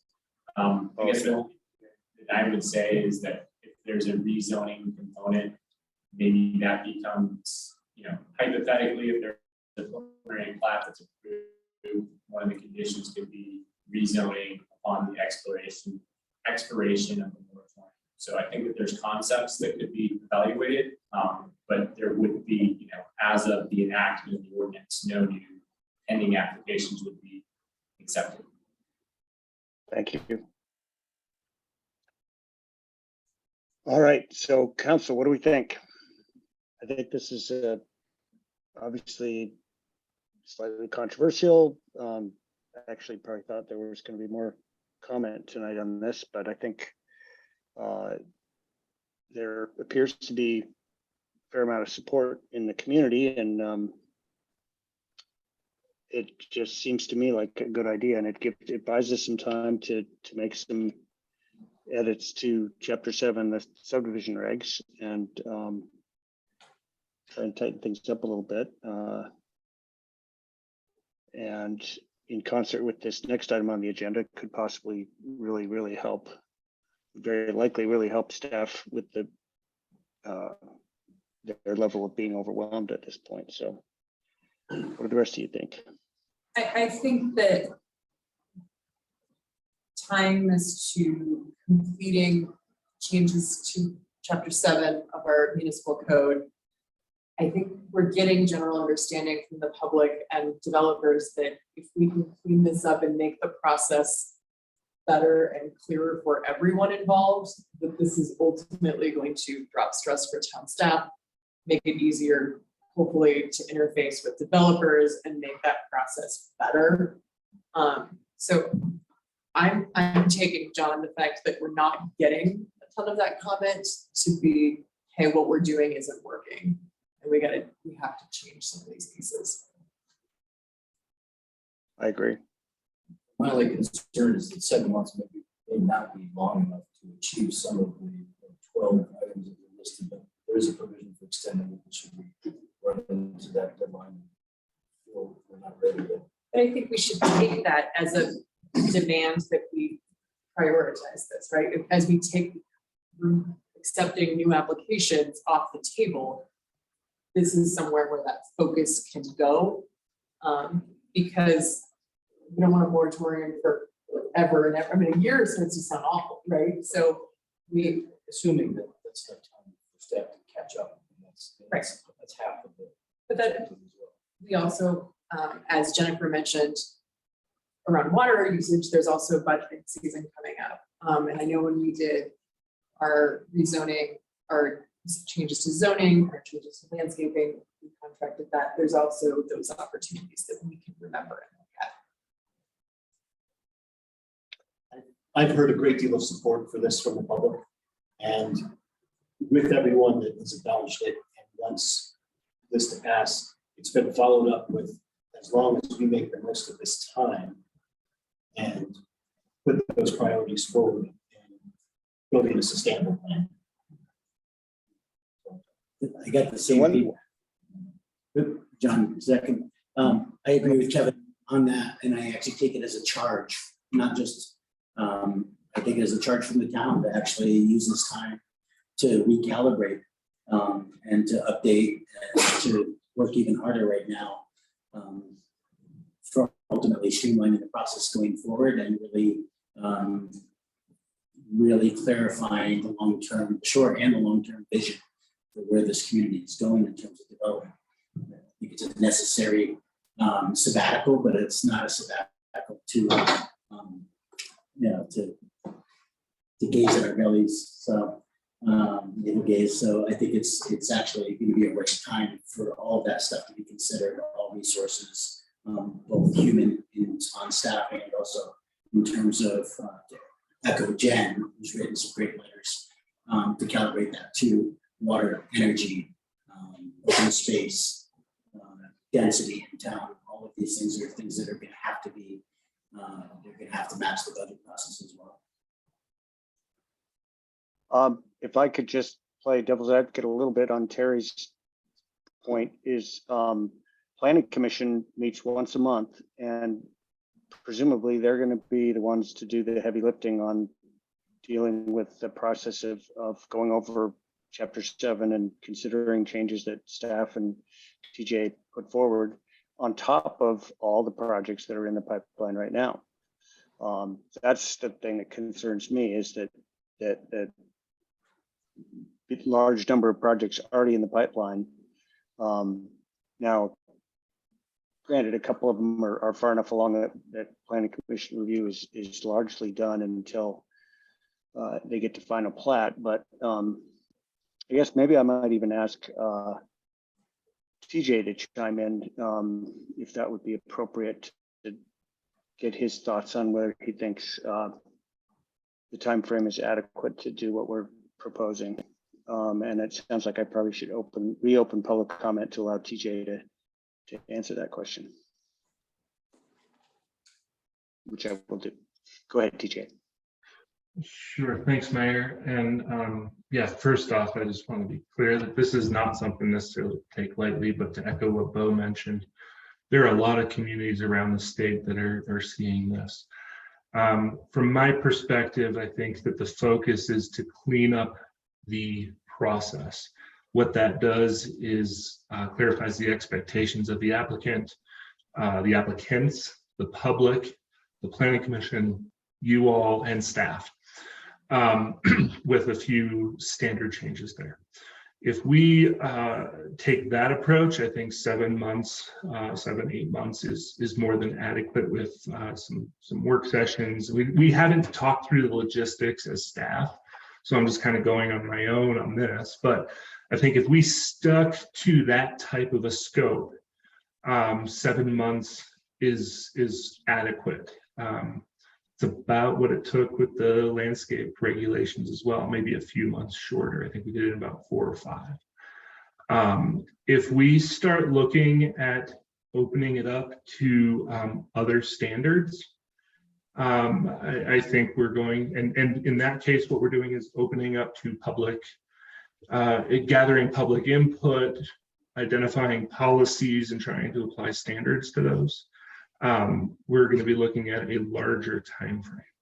So I just caution the council to think about scope creep, and what are we absolutely trying to accomplish with this, to help get the best bang for the buck in the most efficient way possible time-wise. So I don't know if that helps clarify my position for you, Mayor. Thank you, it does. All right, I'm going to reclose the public comment section. Before you do, John, it looks like Jennifer's hand is up. Oh, all right, so reopening the public comment section. Go ahead, Jennifer. So sorry. So Jennifer Cram, 260 South Lower Ridgway. I mean, I guess I understand what TJ was just saying. I want the council to look at the amount of this moratorium. I think the water is really important. It's the most important thing. And if this moratorium only helps you figure out how to get back on track with developers' requests, that's not solving the water problem. So I don't know, it's not clear to me. So think about that. Thanks. John, can I speak to that for a second? Sure, but let me, I'm going to close the public hearing one last time, the public comment section, sorry. And then, yes, go ahead. So I can go ahead. Yes. Jen, I can't make you any promises, but I'm sitting here because that was my primary, I wouldn't say just platform, but that is my goal. I mean, and I think it should be all of our goal. And I hope a lot of people jump on board on that. There is no bigger nexus issue than water and energy, and water being finite. And my personal views, I can't speak on behalf of the whole council, is that the water report was a good start. And in terms of our long-term objectives and using this time now during this moratorium to figure out, and to use my word again, calibrate, figure out exactly as best we can how much water we have accessible in a place where we are one lightning strike away from having a gummed up municipal water system that we'd ultimately be fully in debt on and not be able to use for many, many years. It's a complicated system. So I really believe that the end all be all and all of this discussion for the long-term future of Ridgway is trying to gain a comprehensive understanding of our watershed, which happens to be dislocated, and there's some dissonance between our municipal consumption and the water that's available in this valley. And I think about that educational process that's going to be necessitated during this conversation in this 7 months. And I think that will be, for me, the thing I will constantly lean on to make sure that whatever development comes down the pipe for us is not going to drain our natural resource bank, which at the current rate of development, and which is why we're having this conversation about the moratorium. Certainly 2050 is tomorrow, based upon the notion that we have enough water until then. I think it's much more conservative than that. I think at our current rate, we'll probably tap it, stress it, and prevent ourselves from developing a plan that is not just sustainable, but resilient as well. So there's a lot of factors that weren't necessarily taken into consideration with the water study, and I hope we, in earnest, where they take it as brass tacks to, as I said, calibrate the water to our development in the short term, in these 7 months, and also for the next 10, 20, and 100 years. I think we need to be really honest with ourselves though, and the way that this resolution is written is around chapter 7 and does not include net zero pieces. It does not include water supply. And if we're going to say our goal is to clean up the process and do this in 7 months and then move forward, if the first thing that needs to happen is we have to free up staff time to look at whether it's chapter 7, whether it's environmental pieces, we have to free up that staff time. My suggestion to us as a council, because yes, water is important. Like my background's in earth science, get it. There's holes in that report. The problem is that's the report we have right now. So my suggestion to us is not to minimize the need to talk about water or to talk about energy, but to pass this as is with the goal that, yep, we're going to clean up chapter 7. And if in 7 months we clean, or 5 months, we clean up chapter 7 and we say, you know what, we don't want to go back, we're not ready to reopen this, we want to handle water first, then we'll pass a new emergency ordinance that says, okay, we're going to stay in moratorium until we fix those pieces. And then we'll open that discussion to public comment and discourse at that point. Now, that being said, it doesn't preclude us in taking this deadline, 7 months roughly, as in throwing down the gauntlet, to accelerate some of our efforts with regards to energy, with regards to water.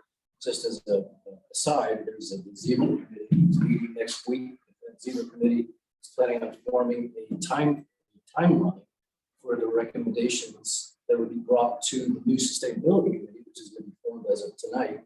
It could potentially enact a phased approach towards that goal, which may be in time if it's developed in 7 months to be enacted prior to the moratorium ending. So it doesn't mean that we can't push towards that. I'm just asking that we be really, really honest with our staff and our citizens about what our goal of this moratorium is.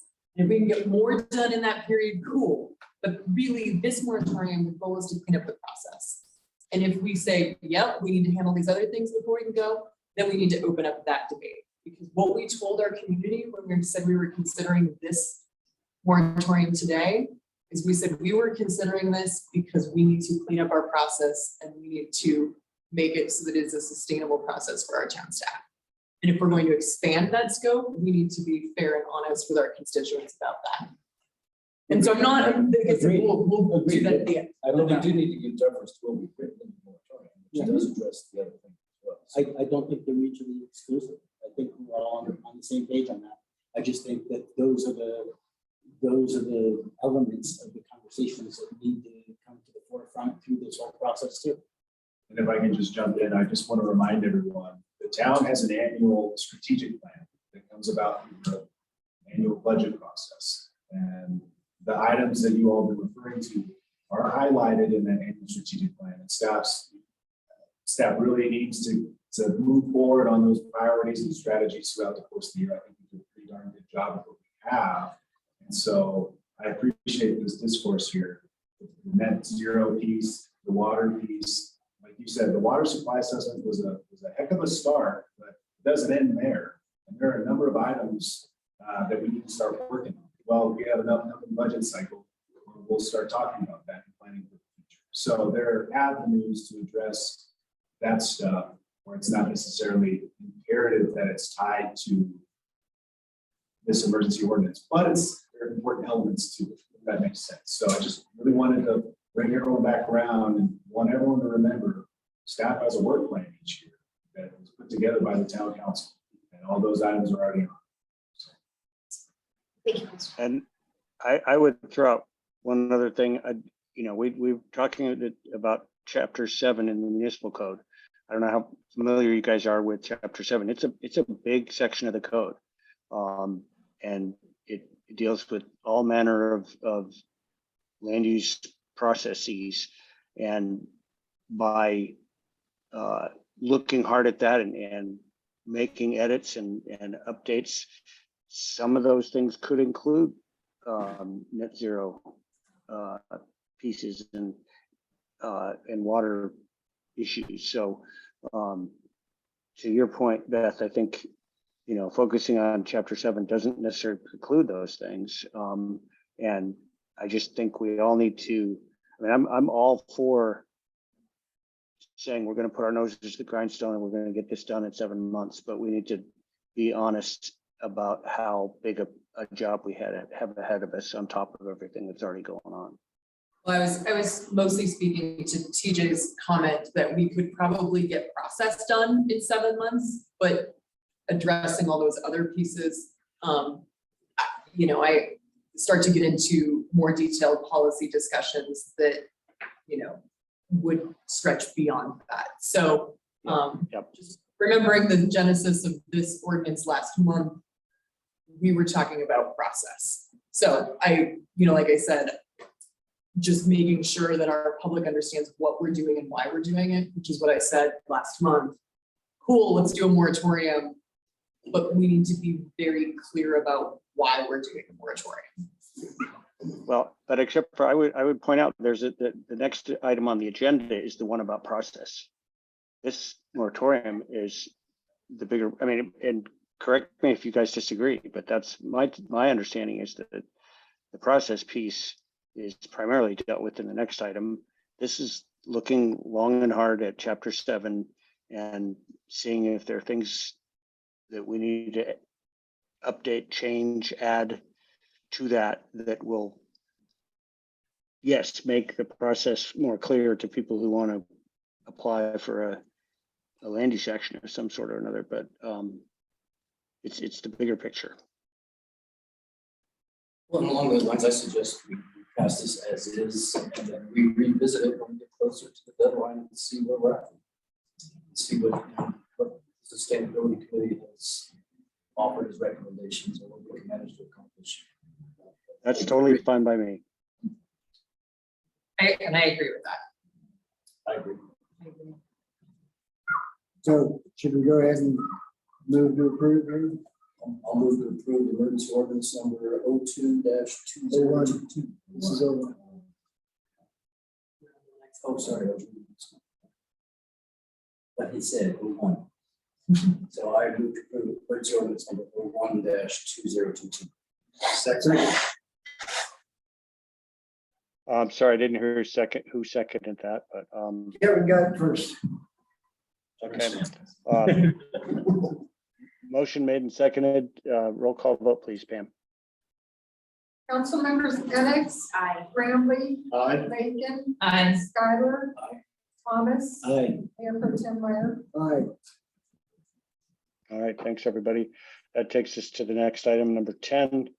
Final public hearing for tonight, emergency ordinance number 02-2022, adopting certain amendments to chapter 7 under the planning and zoning section of the Ridgway Municipal Code. Great, thank you, Mayor. So as the council and public may recall, this is something that mirrors what was done in August of 21, wherein a 30-day review period to confirm that development applications are complete was initiated after a year at the SAT level of having that 30-day review period. It's been deemed, I think, partly due to volume, partly due to process, partly due to just the number of materials that developers have to submit and the town staff has to review. The 30-day process is insufficient, so therefore what is being proposed is an extension to a 60-day review for completeness on most pending development applications. And again, this goes to those issues that were pretty much just discussed under the moratorium and not aspects in terms of the use by right. So that's my overview, and I would be happy to answer any questions that the council might have. Anybody have questions for Bo? Is the term the same? I'm trying to find. No term limit on this one.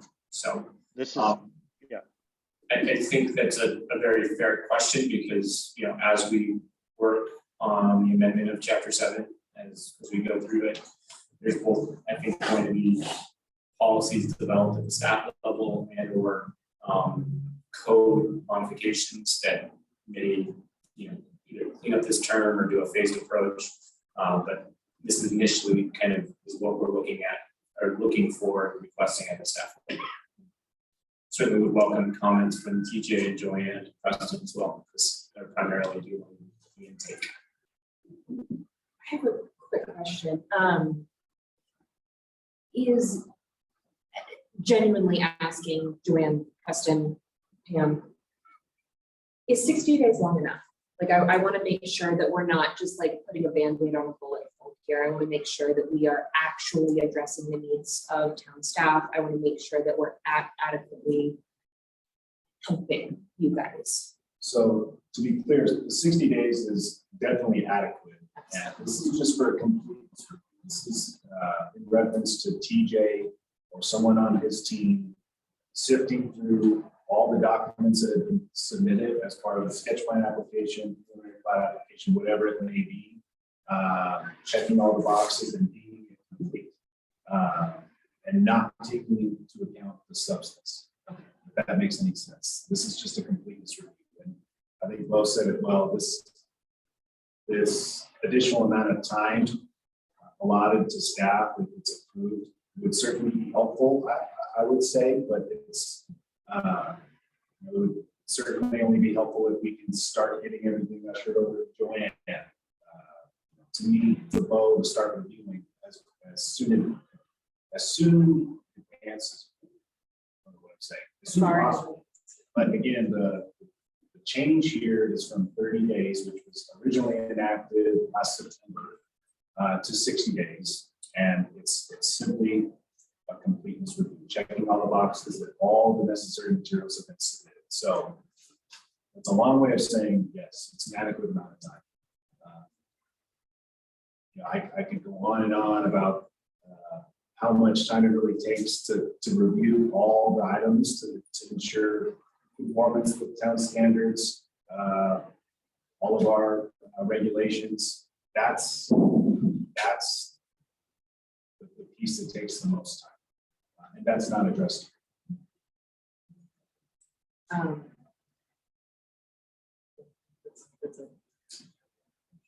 Anybody else? Okay, hearing no other comments, questions from council, I will open up for the public comment. If anybody wants to make a comment or ask a general question about this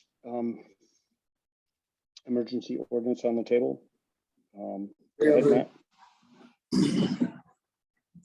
Matt McIsaac, 283 North Forest Street. Just to be clear on how this correlates with the moratorium, this would stick after the moratorium and be basically a new policy. Is that correct? That is correct, provided there's not more substantive changes, but that's just kind of what we've seen for having this 1 year, what the staff will be looking at. I think the only comment I would have from a standpoint for most developers that you're going to get pushback from is that basically increases any chance of their resubmittal to 90 days, because within the current situation, if I get my completeness report back in that 26 days, there's no way possible for me to be on the next docket. So it's technically 60 days already. So I think it's necessary because we obviously can't keep up with what we have right now. But I think this is something to think about during that moratorium of how important it is to have an in-house planner when there's like 2 outstanding issues that they could be as simple as a comma here and a period here, and we're holding people back 30 days because there's a grammatical error in their plat, and it has to be changed. I get it. It gets reported on public record, but 30 more days for that person who could lose their excavator, who could lose their loan, who could lose a lot of things that we don't think about. So I think it's all necessary right now. I think we have to do it to smooth this process out, but those are the things that the developers are going to push back on the fact that, okay, well, if this is the review process, it's impossible to do anything no matter how smooth it's gonna be, because the review process is gonna be so long by policy that it's just, you're constantly gonna be getting pushed back, but it's necessary now. Thanks, Matt. Anyone else?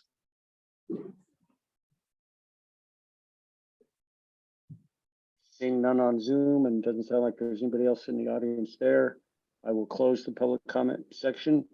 I So guess, may I pipe in real quick? It's Preston. yeah, go ahead. Go ahead. Address the comment. So to be clear, with what Matt was referring to, theoretically, staff aims to address with the Chapter 7 updates, making more clear process and timelines so developers and applicants better understand, oh, I'm not eligible for the next planning commission because of this. I'm not eligible for the next town council meeting because of this. And that's a major issue for a number of variables, but we're aiming to get that addressed as part of this allotted time frame. I appreciate it.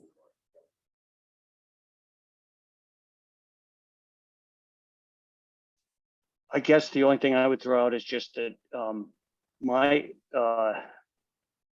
sort of back of my mind assumption from my experience working on these kinds of things over the decades is that ideally the changes we make to Chapter 7 through the moratorium process will create a more streamlined process that would allow us to go back to a 30 or 45-day review period instead of having it to stay at 60. But that obviously won't be known until we get to the process. So there is some, certainly, I think I want it to be clear that there is a good possibility that what we're talking about in this particular emergency ordinance wouldn't necessarily have to be permanent, depending on the outcome of the moratorium process.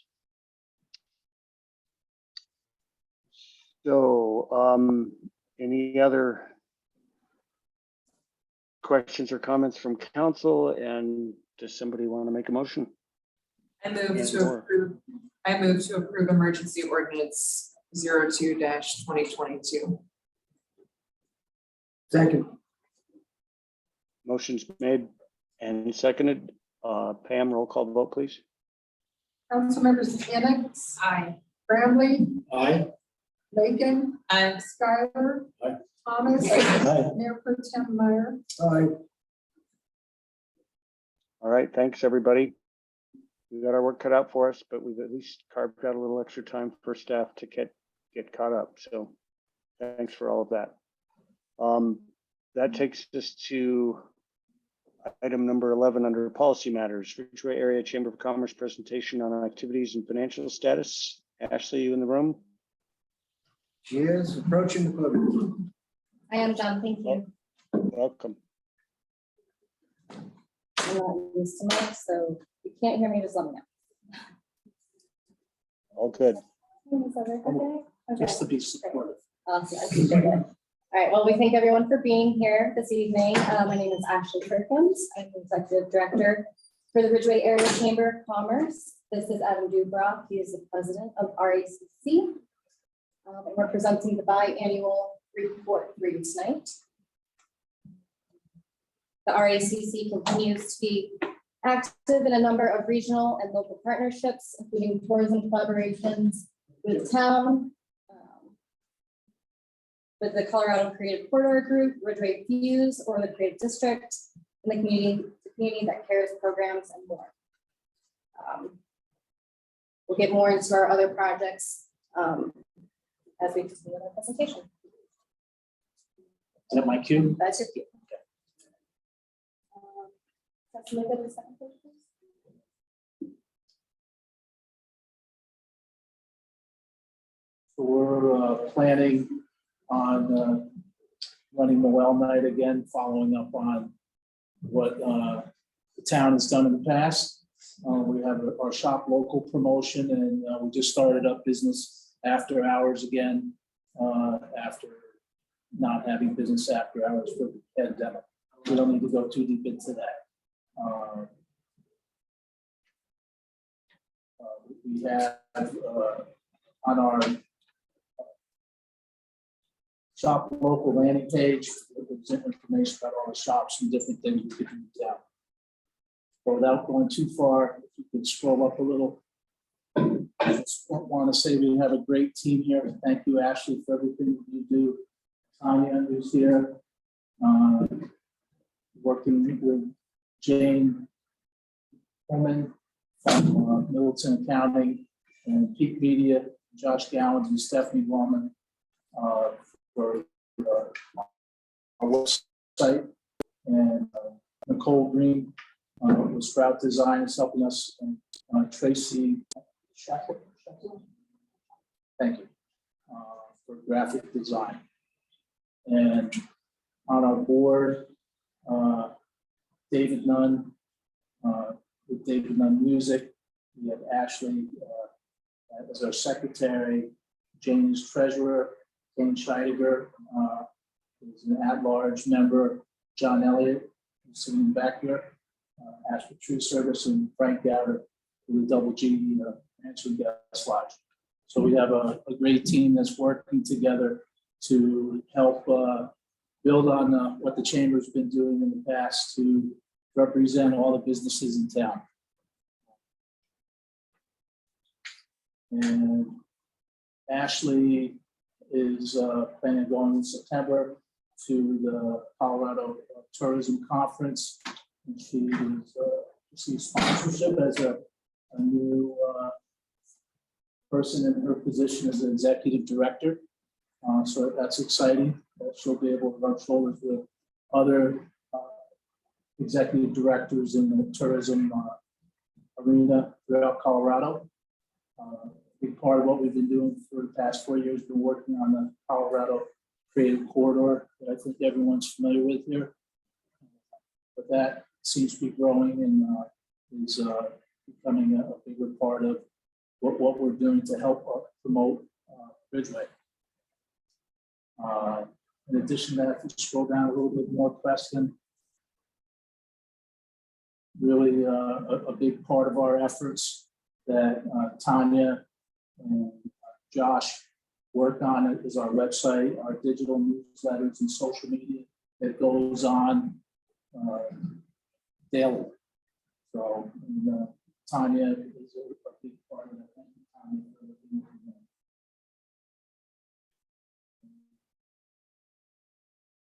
Our visitor guide is a great piece that I think you're all familiar with, and we look forward to, we're going to be starting our process to put together our 2023 visitor guide shortly.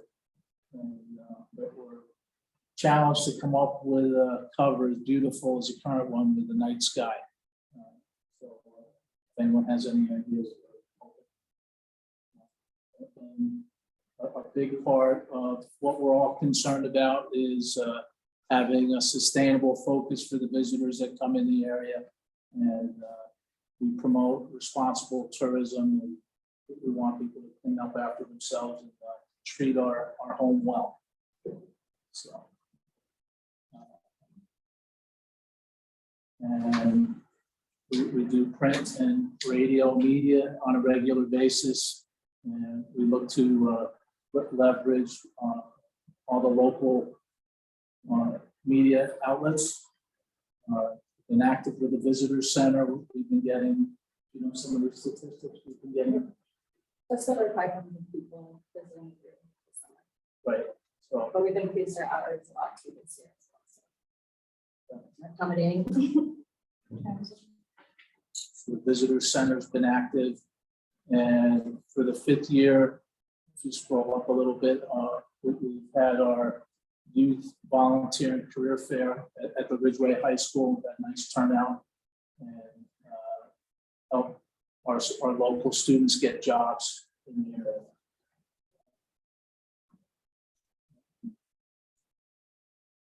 Any questions?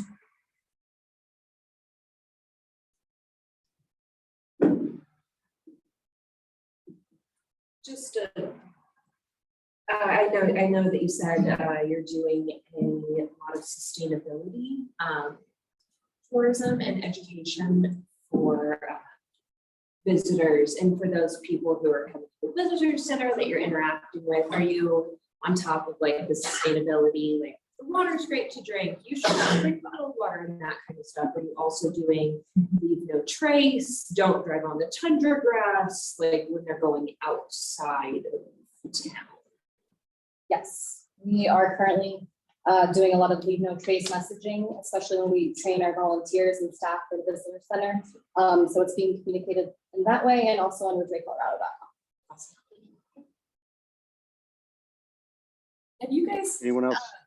yeah, just as I look through this, something I would love to see in the future is some survey data from chamber members on how they're being served by chamber processes, because we don't really, have a way to quantify the outcomes, right? Like you can say we've done this advertising, we do this outreach. We don't have a really good way to do that in one pretty straightforward way.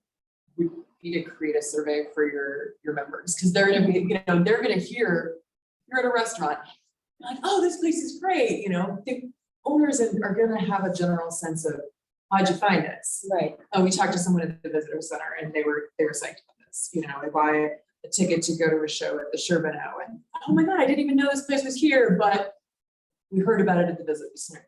Some of those things might help us get a better grasp on what's being We done. will definitely provide that information to you. We have put out a few surveys to business owners in that regard, and we are working on our membership at the moment.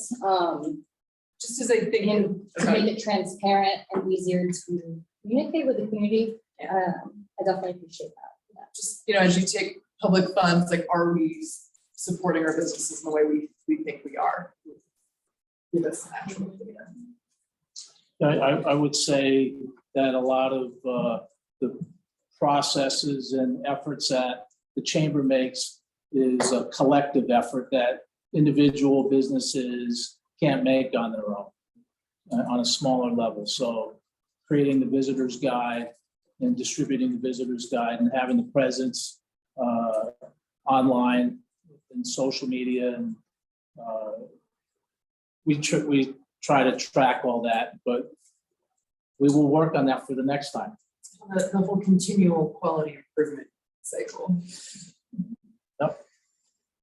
I want to commend you guys for this visitor guide, the dark sky, since those of us who live here still appreciate that. We don't have to read these things to know where to visit. But I've passed them out to friends that come from town. I'm always amazed by the quality.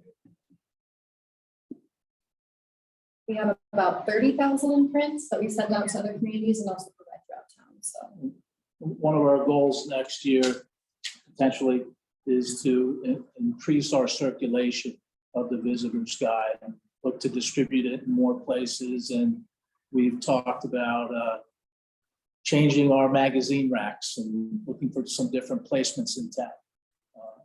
So make them a little more attractive.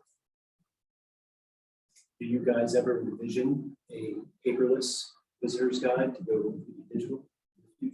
QR codes. Yeah.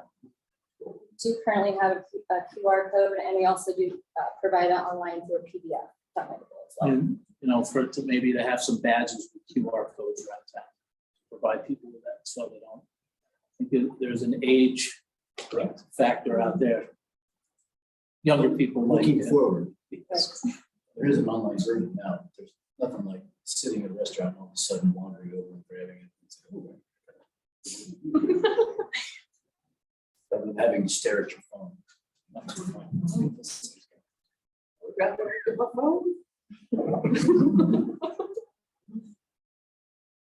Question, you can scroll down to the email for this half of the year.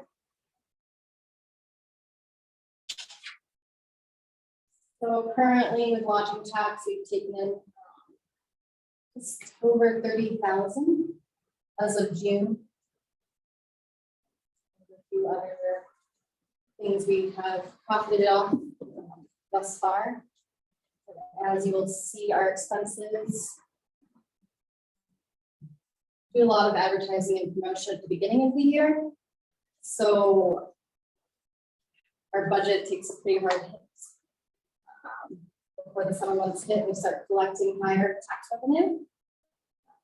So you can kind of see this if you continue to scroll down.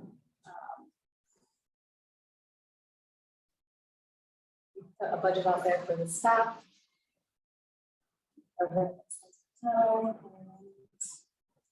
Expenses there, so our net income. This is kind of typical for this time of year. We are in the negative. We do recover many of these funds by the end of the year. Last year, our reserve was at about 10,000 in reserve funding. So that's kind of what our budget looks like in about 6 months, so around that 10,000.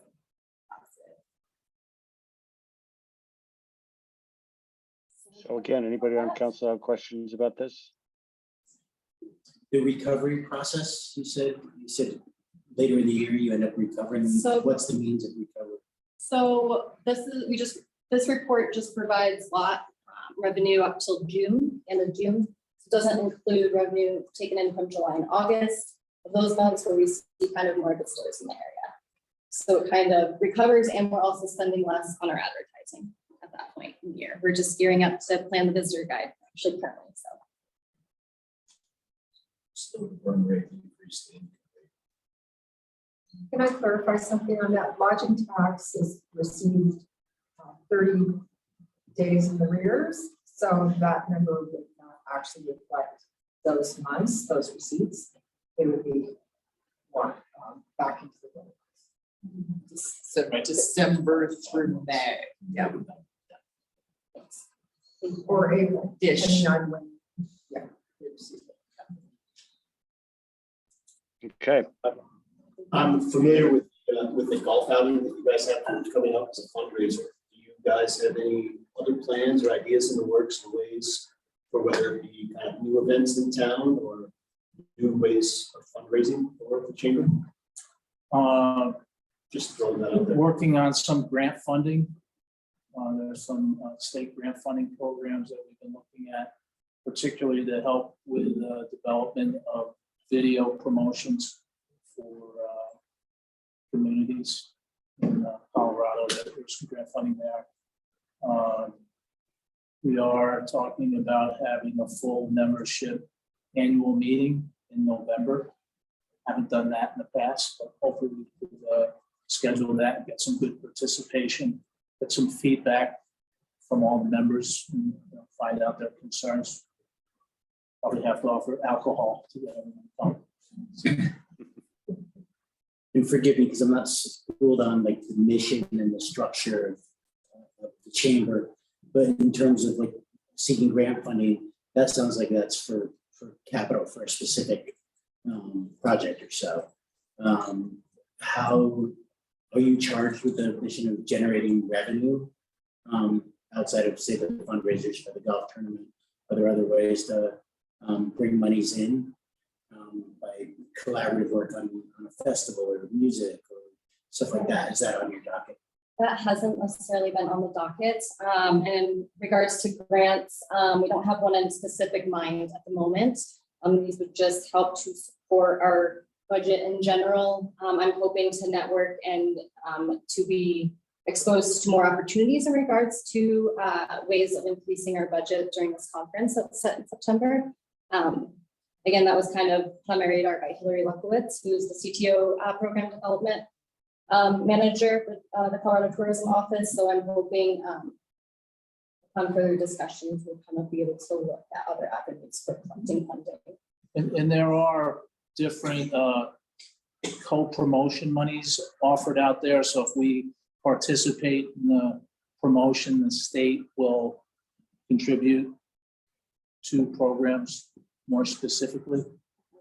Hi, Tanya Ishikawa. I just wanted to add to that. The fundraiser, the Golf Open, it's not actually to raise money for the chamber. It's for the youth programs.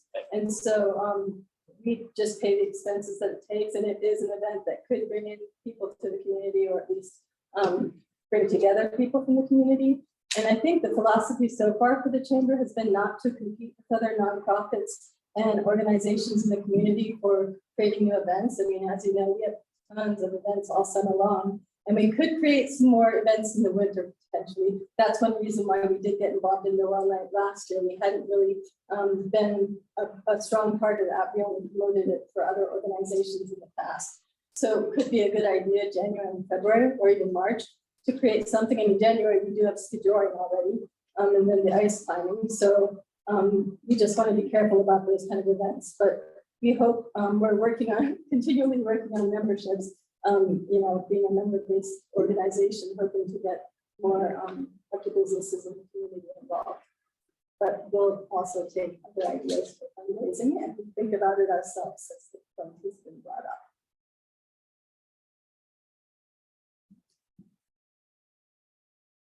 Anything else? Any other questions?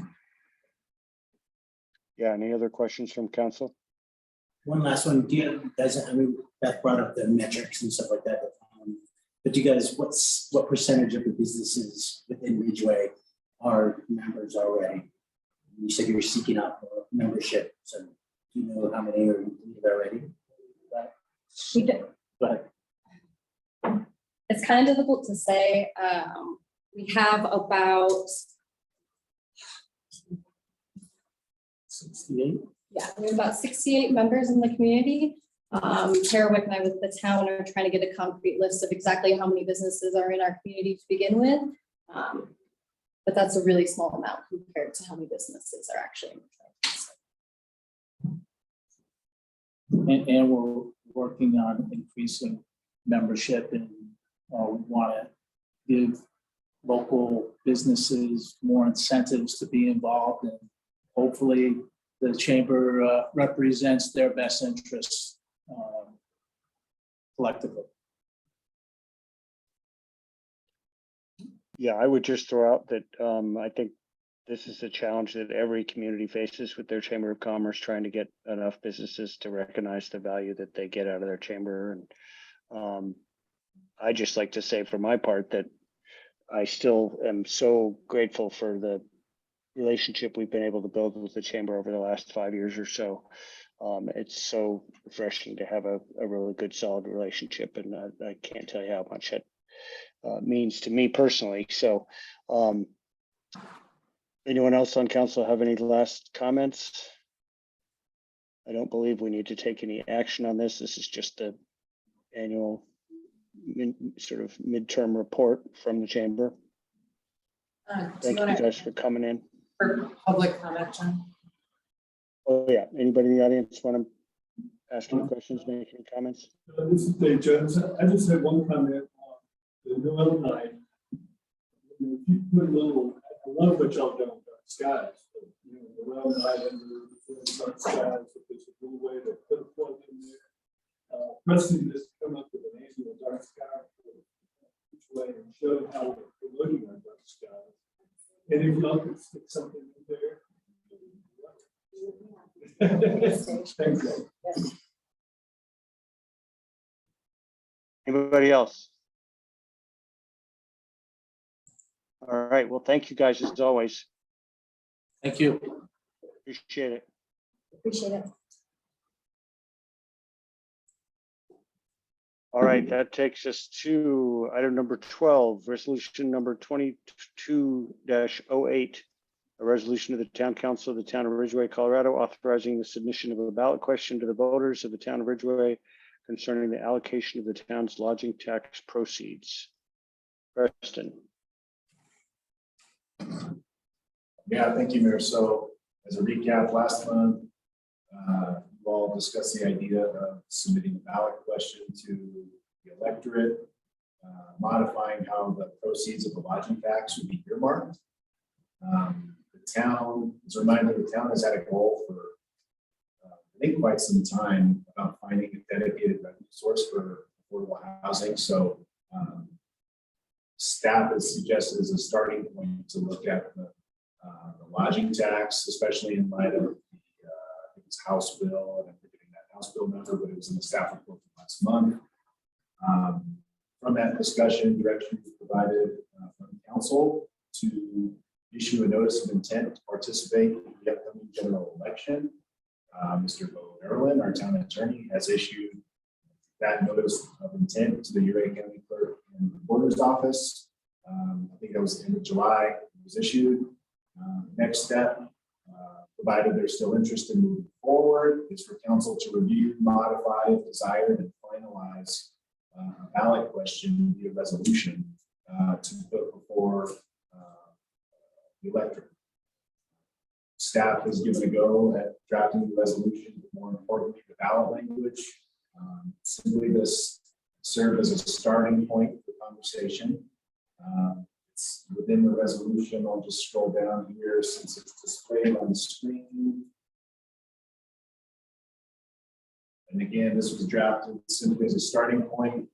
And after some of the discussion points and conversation that took place last month. So with that, I'll turn it back over to you, Mayor.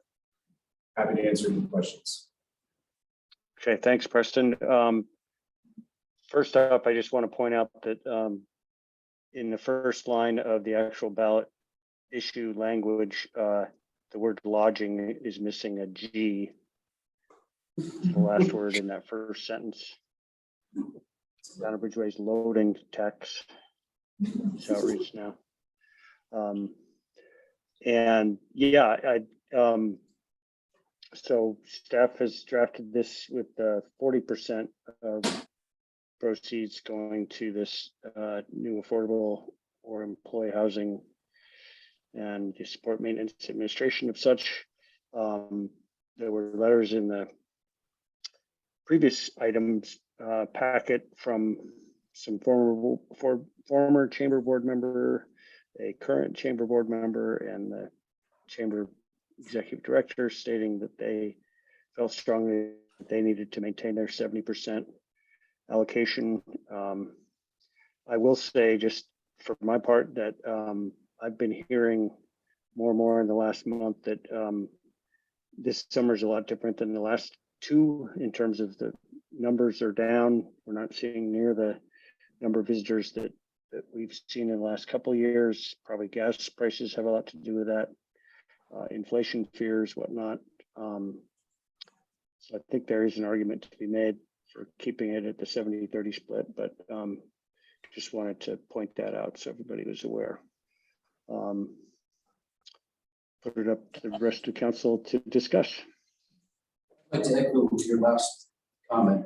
The 10% difference in that allocation does not appear to me to be materially significant towards our housing efforts, but yet I think it is materially significant to the chamber's budget.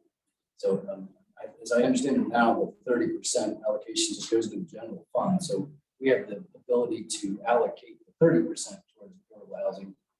But I'm not personally in favor of changing the ratio, especially in light of all the good work the chamber does and the limited budget they're operating from already. And in light of a downturn in tourism as it is. Plus the money comes from the chamber members, essentially the lodging. No, it comes from visitors and it should be used to, right. I agree. I think that's a budgeting decision we should probably look at and make sure we're allocating that 30% to affordable housing, because that kind of has gotten lost in the process. If we are not going to do this, I brought this up during the last budgeting cycle and like it's hectic and busy. We need to have a workshop and figure out whether that's talking about a second home tax, whether it's looking at another measure. We need to find that dedicated source. Potentially increasing this tax. Sure, whatever. But we need to sit down and we need to talk about those things. And I know that was something that got brought up last year in our budgeting process, but it's something we really need to commit to for 2023 if we're not going to up that. Well, we should anyway, because this isn't going to get us where we need to be.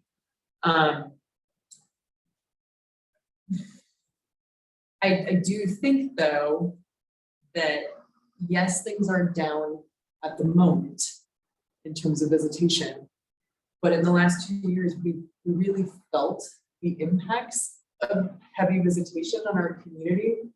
And the reason this tax was structured in the way it was at the beginning is to really try to mitigate those effects on residents. So I don't know, 10% maybe that you can quibble about whether that's worth it or not. However, I think if you walk around and ask our residents who aren't business owners, how did it feel the last couple of summers? They'd say it sucked. It was hard, you know, it's rough to go park at the Blue Lakes and see dog poop bags scattered down the trail for 2 miles and cars up, you know, I don't know. It's something, you know, it adds up to tap fees. It adds up to waiving permit fees. It might be worth asking our community as a whole, not just business members, do you think we should take another 10% and put it to affordable housing? And go ahead. I have a little pushback on the tourism numbers. Yes, they have been down for the past in terms of the last 2 years, but I do want to just gently remind us that the last 2 years were not normal. People couldn't travel internationally, people were kind of restricted to just traveling kind of within the communities. And after working in lots of tourism-based places, for lack of a better term, it was insane, and it was not feasible to keep that amount of production, to keep that amount of tourism up for at least the business owners that I have spoken with and that I have experienced myself. We are on par with tourism in 2019. We're not 2020 levels, we're not 2021 levels, but we are on par for 2019. Is that downturn specific to Ridgway?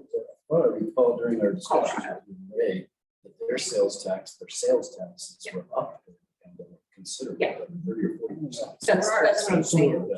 We went up instead of, yeah.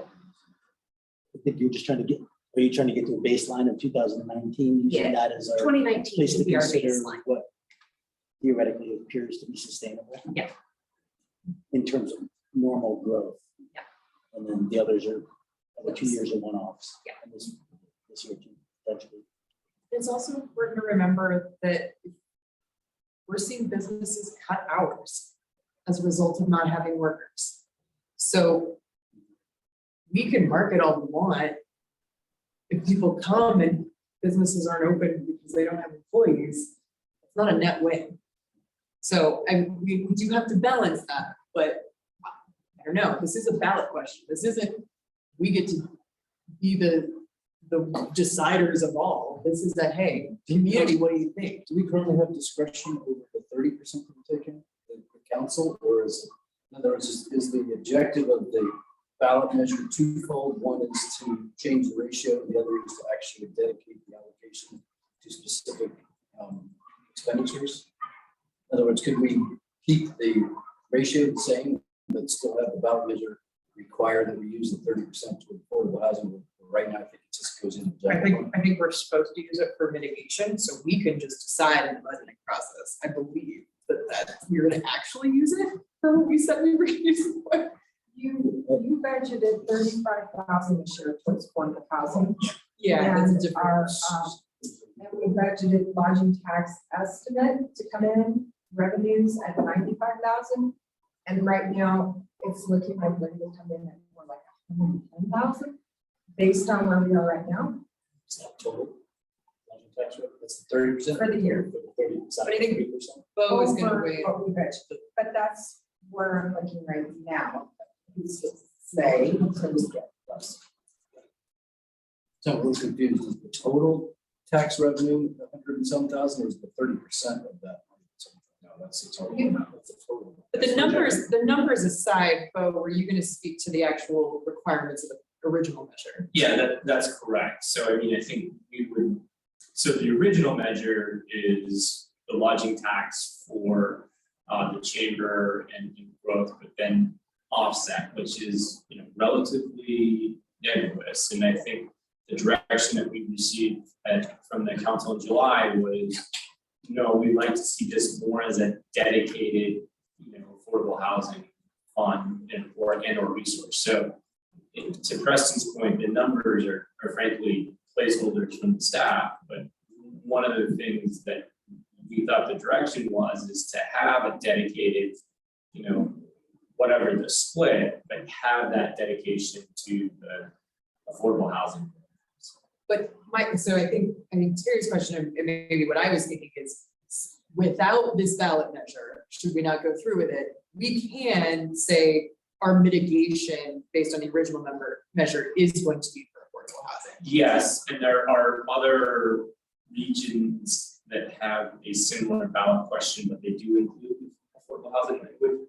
So that's an omission here. So we just need to make a nexus because, the way the ballot questions are, the way the Tabor is, you just have to show that and I think it's a legitimate nexus in terms of, the impact of tourism. We need more people to be here, right? So we need affordable housing, we need workforce housing. So there is that nexus, but this would be a dedicated one. Another question, actually, how did the 40-60% get identified? Because historically, going back years, and maybe John can speak to this, wasn't it years ago that it was just the opposite, right? It was 30% to the chamber and 70%. Going back a decade or so. And then to this point right now, how did you come up with 60-40 split versus 50-50? That was a staff recommendation? So it's just, first I want to clarify. Nowhere does it say that 70% goes to the chamber. It goes towards tourism and promotion. The town has opted to contract with the chamber for those services. To be honest, Bo and I, we both gave a go at drafting this resolution. We sent it to each other within minutes. One of us had 70-30, one of us had 60-40, and we compromised at 60-40. It was just a discussion point. So if you want 50-50, you can propose that. It was, as simple as that. Simply not meant as a slight on anybody. I think someone had mentioned it at the last meeting, maybe John, that I remember. And so again, purely a starting. Just wanted to figure. So because I'm in favor of proceeding with the ballot measure to dedicate the allocation, but I would be in favor of maintaining the existing ratios. But then my question is, why are we doing the ballot measure if we're maintaining the ratio? Because of the dedicated allocation for the housing. Did I catch that? Yes. To be clear, to have that nexus.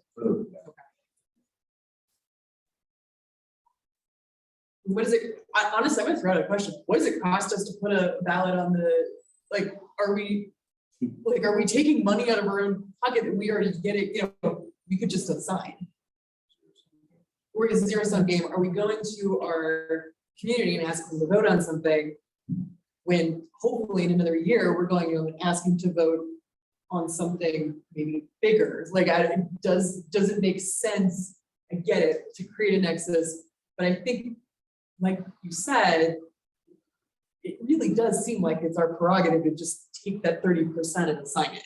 So if we're not going to try to bump it up, I would argue this is not the ballot measure to take to our community. So I don't know. I just want to jump in. I love the point you're making because last month was to be candid, my vision was for you all to have that conversation about or for the conversation to evolve from potentially lodging tax to rental tax or something. That was really supposed to be the infancy portion of that conversation. That was in my head. If you all aren't comfortable with this or aren't married to this concept, this is the time to have this conversation continue to evolve it. I think we have until, sorry, Bob. Yeah, no, that's right where I was. We have until end of August. September 9th. So October 9th. So a tight time frame, but you're not bound by having a question at the November general. You can have a question, a taxing question in April 23, to the extent that you wanted to. So, this was just taking the concept that was discussed in July and putting it forth. But, it's the general election, which means that there are going to be a lot of kind of regional ballot questions, that are presented. This is more personal advice than legal advice, so take it for what it's worth, but I find that, while this isn't increasing taxes, it can be perceived as a tax question. Those are really successful in my opinion, and there's a plan. And this is, how we're going to allocate these funds. And this is why we need to do it. And this is the revenue that we feel like would be generated. So regardless of the ratio, putting on the ballot measure has the potential benefit of bringing visibility to the fact that we are addressing affordable housing, which many of our residents aren't sure of how we're doing that without attending meetings and so. But I also think it could be, we may only get one bite at the apple. So if we're not gonna go for changing the ratio, if we're not going to take more of that money, this tax that we already have, and put it to affordable housing, we could be shooting ourselves in the foot in terms of public perception. I propose we go 80-20. Sure, I mean, I guess what I'm saying is if we're not going to change the percentages to a higher percentage, I don't think it makes sense. I agree with Terry's first comment that it's immaterial at 10% change. It's damaging to them and it's not a great benefit to us at this point, given those numbers and trends. 10%. I think there's probably other things that we need to discuss, innovative ways to going into, if we're going to put it on the ballot, like you said, rather than like doing one this year and then have to do another the following year, consider all the different ways, because every other community in Colorado is considering this too, and not just using the mechanism of lodging taxes to dedicate to affordable housing. I think there's other things that we might want to add in there with a 30,000 foot view of the budget in total. And also in thinking about this, and Kevin and I have had some conversations, and I've had a bunch of conversations with people in town, other ways. I mean, we have a relationship, as for what Preston said, that you're contracted with us, but I also think in that we ought to think in terms of how can we collaborate and really think, through the different organizations and how, if I'm not on the chamber, I'm on the council, but if I was on chamber from a personal view, I would try to figure out ways to also champion affordable housing from your side of things, to drive revenues in ways that are beneficial to the long-term residents of this place. In addition, who are the businesses, and hence the nexus.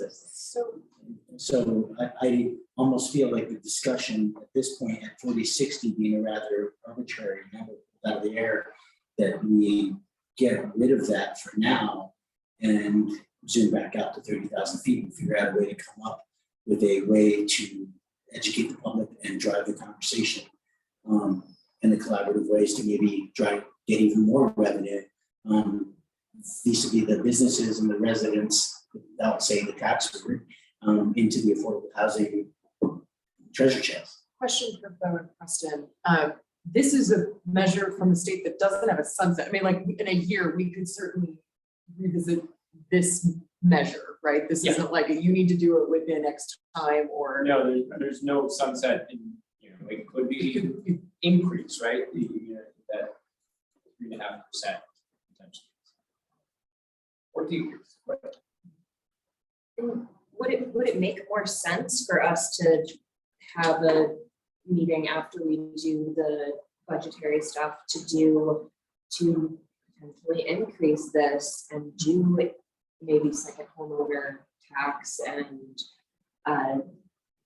short-term rental taxing and like increase everybody's budget? So it's more of a win-win for all people concerned rather than like fighting over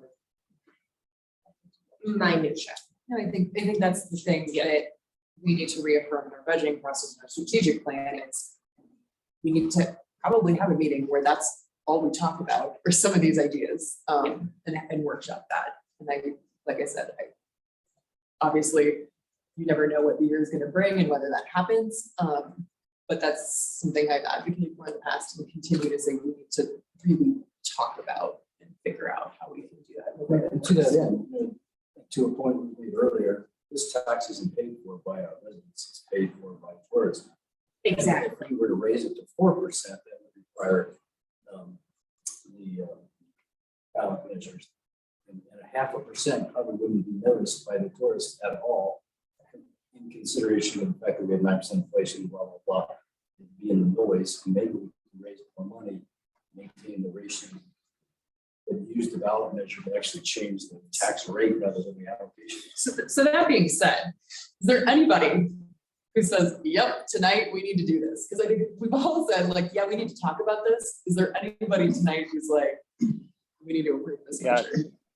I'm definitely hearing that there's a lot of concern about whether this is actually really necessary, and if so, how it needs to be structured. It sounds to me like we need to give it more thought. I do want to give the audience a chance to weigh in if anybody there has comments or questions, or anyone on Zoom.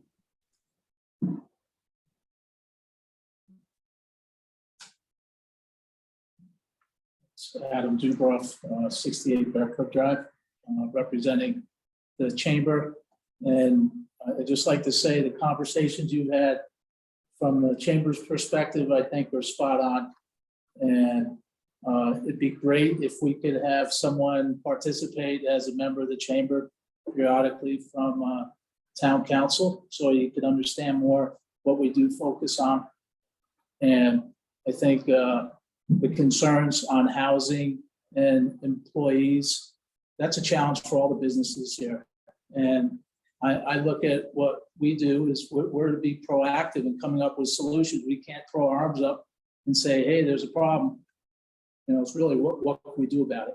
And I think what the questions or the thoughts about raising our taxes is something that we were going to propose. If you didn't bring that up, but I think that's the real answer. Keep the percentages the same, but let's raise the total taxes and probably get more than the 40% number you're looking at out of the current taxes. So I don't know what you would have to do, but to go 1 or 1.5 points, you know, the taxes here are very low for lodging. And I don't think people would, visitors would say anything about that. I'm also your liaison, send me a calendar, right? We'll see what we can do. But Yeah, I am. yeah, to that point, I think in terms of like workshopping that, looking at all the different communities and the range of taxes on lodging tax across the state. Yeah. I mean, 0.5% ends up being a lot more money than the amount of money that you would lose from 10%. Great, thanks, Adam. Thank you. Anyone else? Yep, we got another one. Tanya. I'll say something. And we do have on our board, Frank Cooter, who is, a lodging owner. He actually said, yeah, that's totally fine. So at least that's one lodging person that thinks that might be okay. And I just wanted to point out, I appreciate what everybody said, and I really also know that we need to do something with affordable housing. But one thing the chamber has been trying to do is addressing the employee situation. We haven't done it big yet, and we haven't, maybe we haven't done it as much as we need to, but that youth fair was one way of doing it. And then we advertise for jobs on Facebook. We're the ones who do that. The town doesn't do that I know of, like put up posts about businesses that have job openings. So like if we weren't here, or if we couldn't afford to do that because we had a smaller budget, that might be an issue. And one thing I hate is that it says for tourism and growth, and our mission statement for the chamber also says for community and economic growth. That's what we're here for. And I don't believe we're here for either one anymore. We haven't been for a couple of years. So I think it just needs to be changed, that focus, so everybody does understand that we really aren't doing tons of marketing. What we're doing is we're helping the businesses who want us to promote them. And that's whether it's to tourists or to locals or to anybody. And then we're filling in the gap for being a tourism office that does that Leave No Trace training and does the Colorado Cares program and things that the town council and the town doesn't have the employees or time to do. So another organization definitely, well, might be able to do it, but I think anyway, it's an important job that we're doing that's not necessarily replicated in the community. Thanks, Tanya. Anyone else? All right, so what's the consensus? It sounds like as a council, we're hesitant about the need for this ballot question at all. Is that correct? With one exception based on conversation here. I assume there's a timing issue with maintaining this as a ballot initiative. So we have a window, you mentioned that before. But you know, if I were to want to vote for this right now, I would leave the ratios alone and increase the overall tax rate. Make that the thing that people vote on. My guess is, and I'm speculating, most town residents that vote on this, they would see this as no sweat off their back. And if it's tied to affordable housing, they would applaud it and say, sure, let's raise it to 5%. You know, it's paid for by the tourists, and the folks that are operating lodging don't feel that that's going to burden or handicap their patronage. The person that would vote for myself if I saw it on the ballot. I think we should table the whole thing, go to what JT said, go back to the 30,000 foot wheel, really look at the whole thing. I would rather put 2 ballot measures on the same ballot where we can communicate to the public that this is the package we're proposing, rather than do one here and one here, and really have a strategic plan about what we're asking the public when we go to the ballot and say, here is our ask for money for affordable housing. We're not going to get it all at once, but I feel like we're going to take, you know, to get that education out and make sure that people understand what's being done. This, I think we all agree, this isn't our be all end all. And I really think we're talking about, we need to give people a careful, thought out view. Since we don't seem to think we're going to go 70% affordable housing and 30% to tourism, if that's not the idea of this board, then we need to sit down and look at the whole suite of options. But this is a mechanism that's in place, so we can. Yeah, exactly. Another mechanism like the vacant housing tax. That's a bigger hill to climb. But I think putting them together and saying, here's what we're going to do is almost a better fit than like, well, we have this option, so we took it. We can, but we may not get that on this. Oh, no, I'm saying nothing in November, probably. We need to really look and analyze and decide. I agree. So is there consensus that we table this? Yep. Yep. We have to make a motion to table. No, no need for a motion. Just kind of steer for a sec. Appreciate it. Seems like there's consensus on tabling this, and to what Beth was saying, a standalone workshop to further this conversation, explore some of the options and opportunities out there. Second homeowner tax, short-term rental tax, you know, the gamut. Maybe it's the town's best interest at this point. The trick is actually getting workshops scheduled at this point, now that we're getting into the budget season. So we could do January. I mean, like, yeah, no, yeah. that was my next comment. We're looking to late fall, winter, probably for something like that, especially if there's no. Everyone feels that it's not imperative and pressing. So just.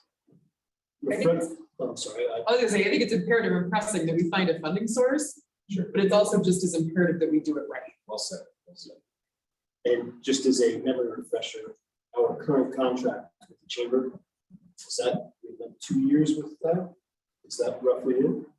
That was a 3-year agreement, subject to annual appropriation, of course. And I think it runs through 2023.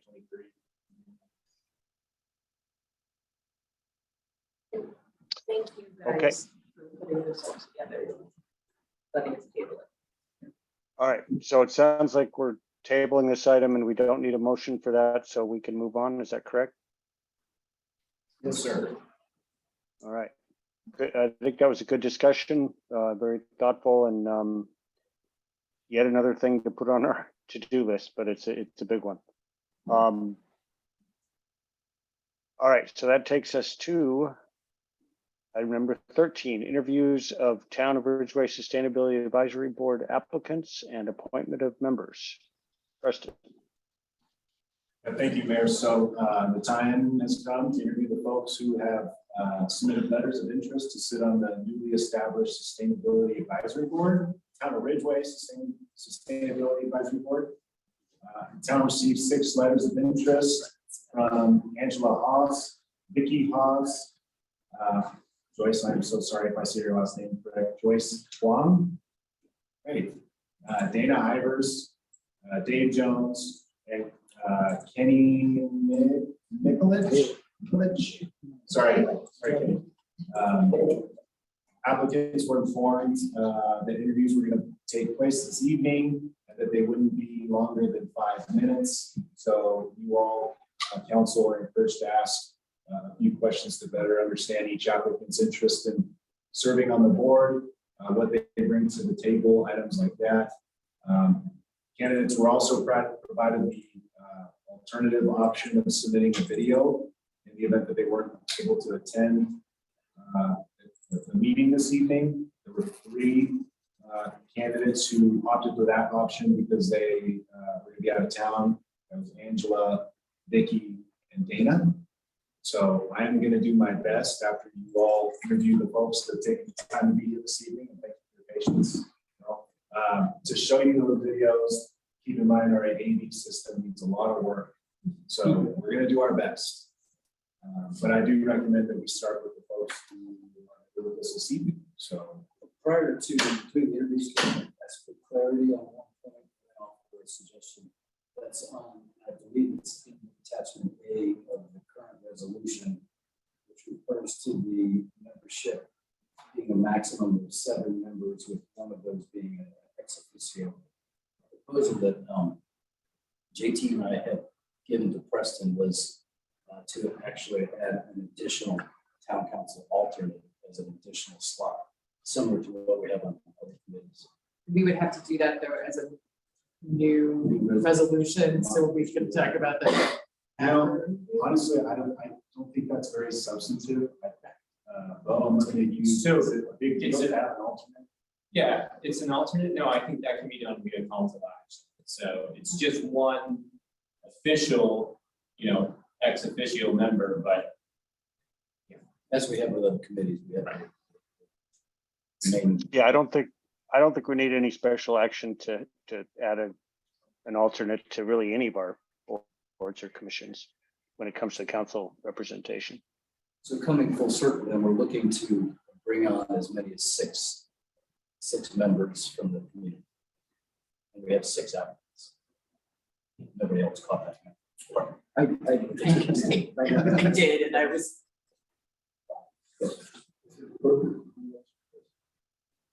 Sure. If you come to the podium. All right, I'll come to the podium, but just a quick question. You're going to nominate 6, but in establishing a committee with 3-year terms, then everybody rolls off in 3 years. Why don't you give 2 people 3-year terms, 2 people 2-year terms, 2 people 1-year terms, and the people who get a 1-year term can reapply. At the end of that, y'all can decide who gets what terms. But it just seems like the committee would sustain itself better if we had a rolling process like that. Preston, can the committee decide when they get to that point? Because I know some of these letters mentioned commitment and thoughts. I would say maybe the best way to handle it is that your first meeting. Yeah. Kind of talk about it. Sorry, that was all I was saying. I have a great comment. I didn't interrupt. No, you're fine. I think it'll be important for the committee to come up with its own bylaws, if you will, and that could be addressed in that sort of document. The resolution is, somewhat vague about 3-year terms, but you're spot on. We can address that when the time comes, once the committee is established. Great idea, by the way. Yeah, that's very smart. Okay, so help me out here. Did Terry, were you suggesting that we just appoint the 6 people who?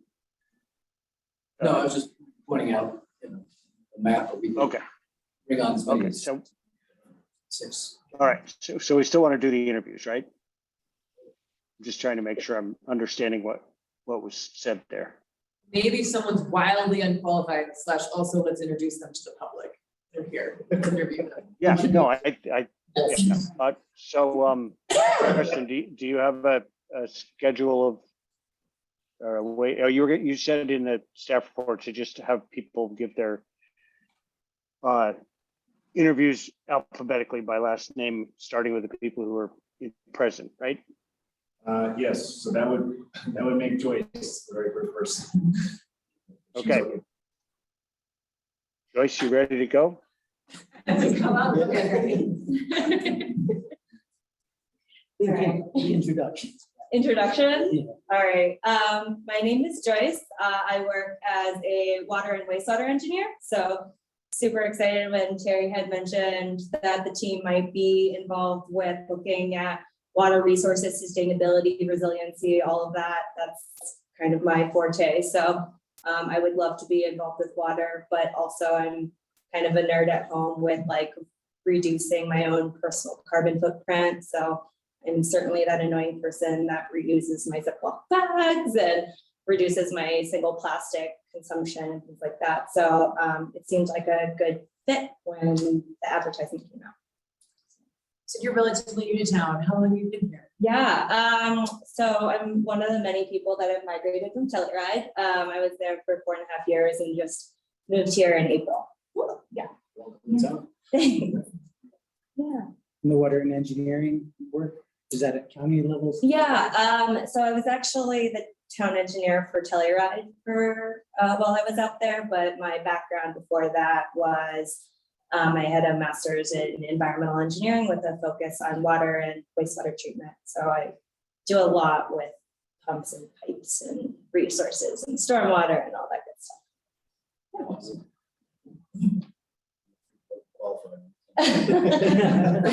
Well, I wanted to get involved in the community and give back, and that was really satisfying when I was in Telluride to be able to work on projects that you got to see come into fruition. And so you're not doing that anymore with Telluride? No, I'm not. Yeah. Thank you so much for your time and applying. I'm super excited to meet you. I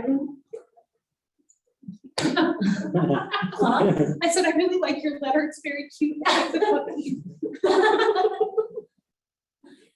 Dave's next. Right, thank you. My name's Dave Jones, and did you share with everybody the letters? Okay, so you guys know that I kind of been involved in a few things over the years, and I'd like to continue that. Water is certainly an interest, and I've visited the water treatment plant a couple of times and taken tours and asked a lot of questions, but probably getting the carbon out, clean energy is my primary interest. And I think being on the committee, being involved with you guys would be a great way to help us move that forward here. So any questions? We applaud all of the things that you've already been involved in. Absolutely. I think Great place to live. I feel like it's a really great opportunity to bring you into the town fold with all the things that you've done and partnered with town on. This will be a new partnership venture that's really exciting. Yeah, I think our clean energy committee, I mean, we've done a lot of great things, but we've been working separately, and it's great to work together. We've got a lot of ways to leverage, I think this committee is really a leveraging committee. I mean, you've got UWP working in, protecting the watershed, and how do we bring some of their expertise in? How do we get expertise from other zebra committees and other committees around to, let's take advantage of the skills that we have.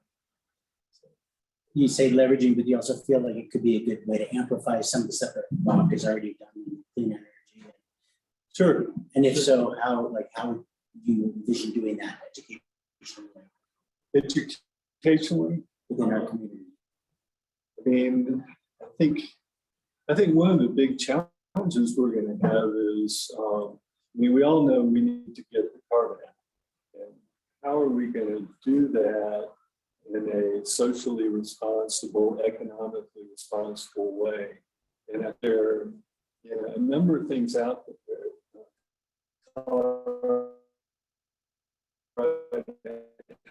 House Bill 1362.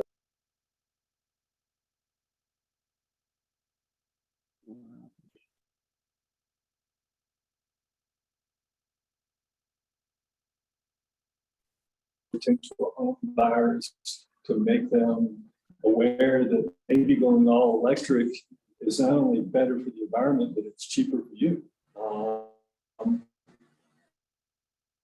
So, you know, how do we pull that together? And it's a moving target right now.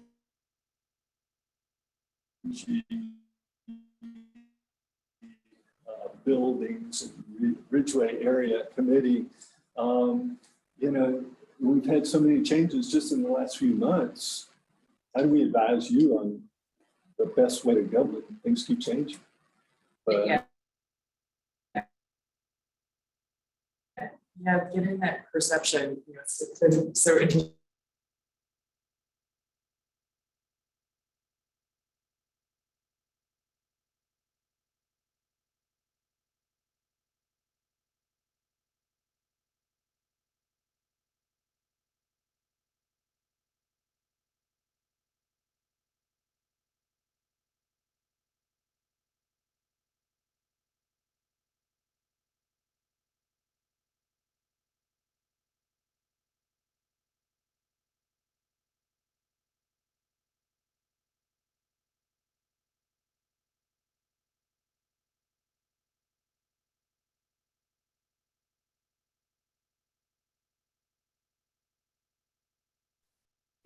Up on all the latest with all the electricals and, you know, all the rebates and all that. If we could hand that to them, sure would help.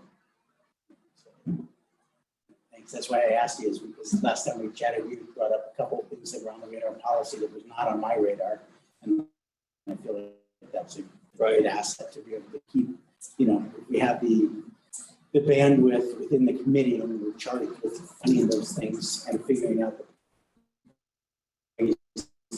get that information out. I think that's going to be a big part of how we do get ahead of that process. Otherwise, people are just left in their blind spots. Right, right, exactly. Cool. Good. Of course, thank you, guys.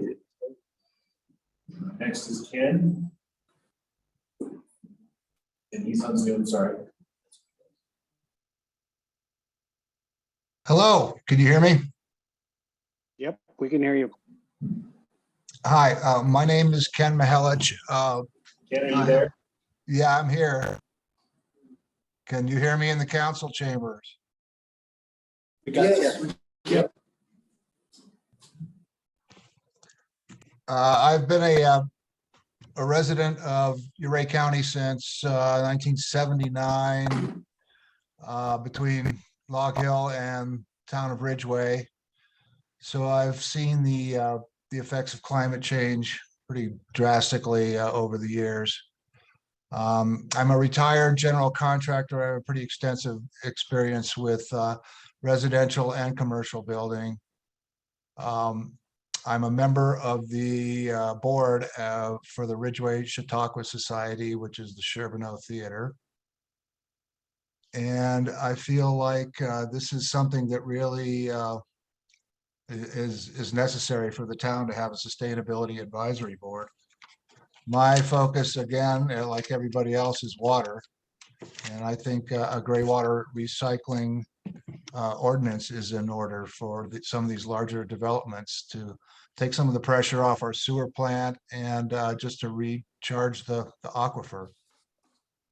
I also think affordable housing is a very, very sustainable or critical element for sustainability for any community. I think there's things we can write into the building codes as far as making roof lines solar friendly, There's a bunch of things we can do, and I just like to be a part of it. I think it's great. You're being a former general contractor, bring that voice to the committee. It's very necessary and useful. That'd be great.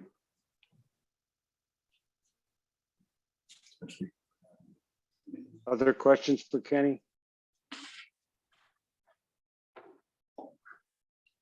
Hey, Ken, is there a project that you worked on here in town that reflects all of your work and your interests and ideals? Unfortunately, no. Most of my work was in Telluride and the surrounding area over there. I did do a complete solar, 2 or 3 completely off the grid solar projects on Hastings Mesa. So I'm very familiar with solar installations and the technology and how, the costs and everything.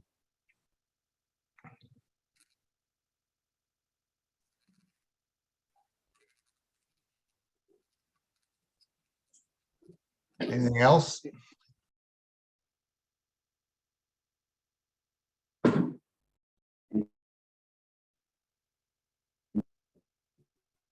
guys hear us? Seems like it's frozen. I think it froze, John. It's been cutting out a bunch for me in the last 5 minutes. 10 Yeah, minutes. the feed has been choppy all night. Yep. Oh, I see the fans moving again. Can you guys hear us?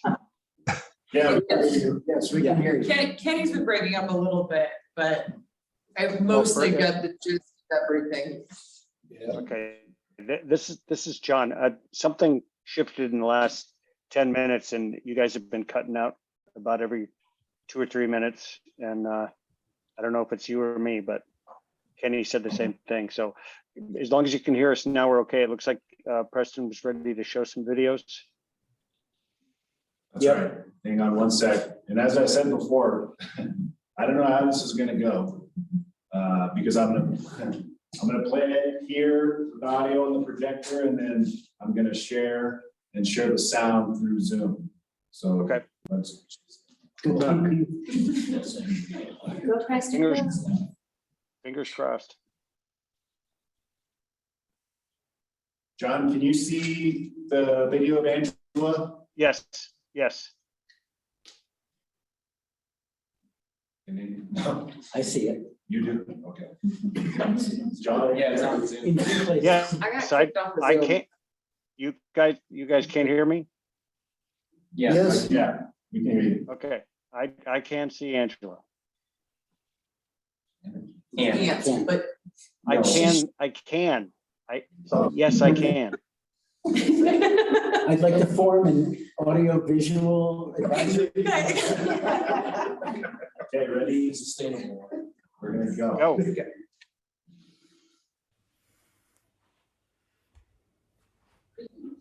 Greetings, and thank you, council members, for your initiative in implementing a sustainability advisory board for the town of Ridgway.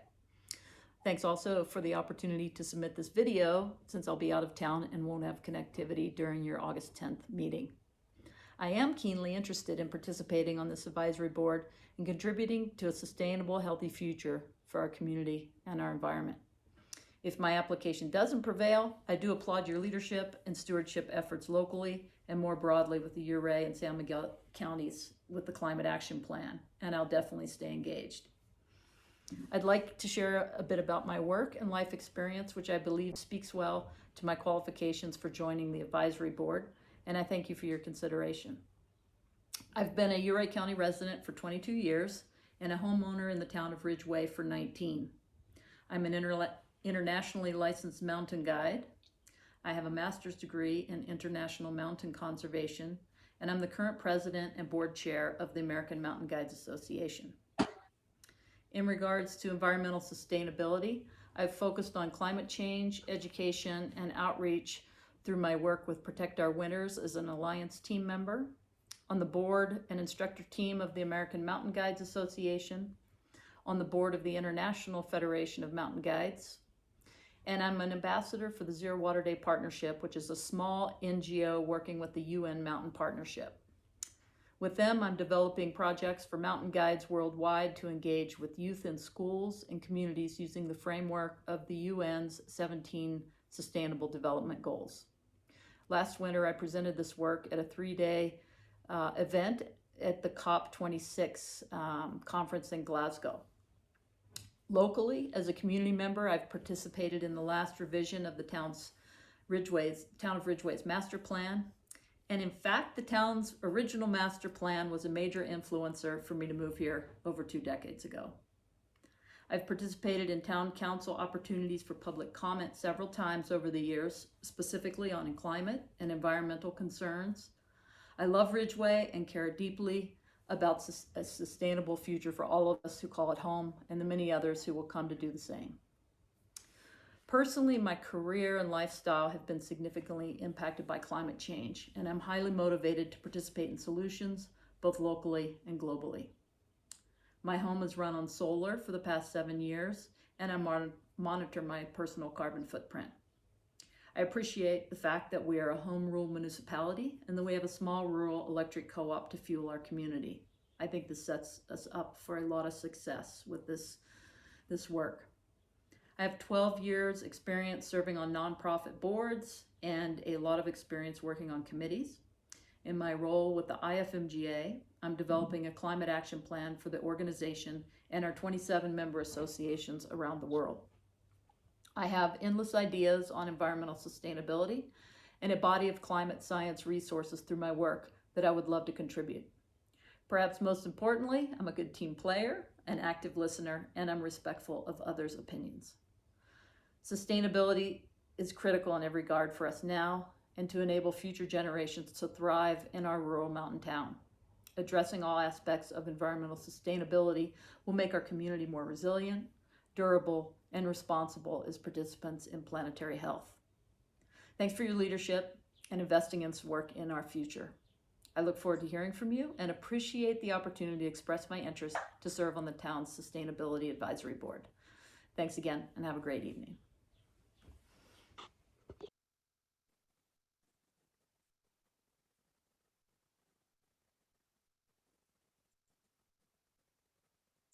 So I just want to preview that there's an F word in this next.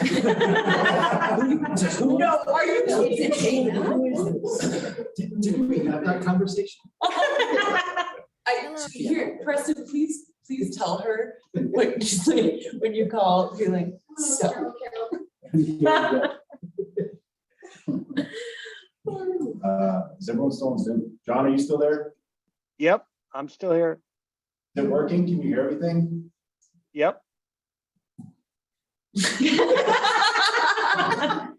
Good job, Preston. Hello, Town Council of Ridgway. My name's Dana Ivers. I'm doing this video because I'm going to be out of town when you're doing your interviews of people for your sustainability committee. So I'm putting in my name for your committee. I know everyone knows me, so I don't really have to introduce myself because I've been in front of you guys a lot. What I could probably contribute to your to the sustainability committee, besides my love of the word fuck, is my time and my desire to save the planet and the research that I'm pretty good at, because I know that Preston and John have gotten a lot of the research that I have downloaded. And I care about this planet a lot more than most people, I think, that live here. And I think you can look at what I'm doing with my conservation easements, that I'm not just blowing smoke out my ass.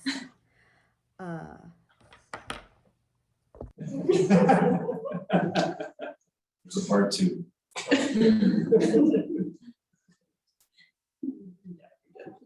What I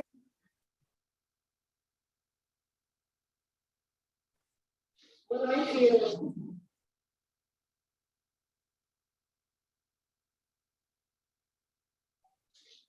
What I feel is that the community, all of us, are in quote unquote willful ignorance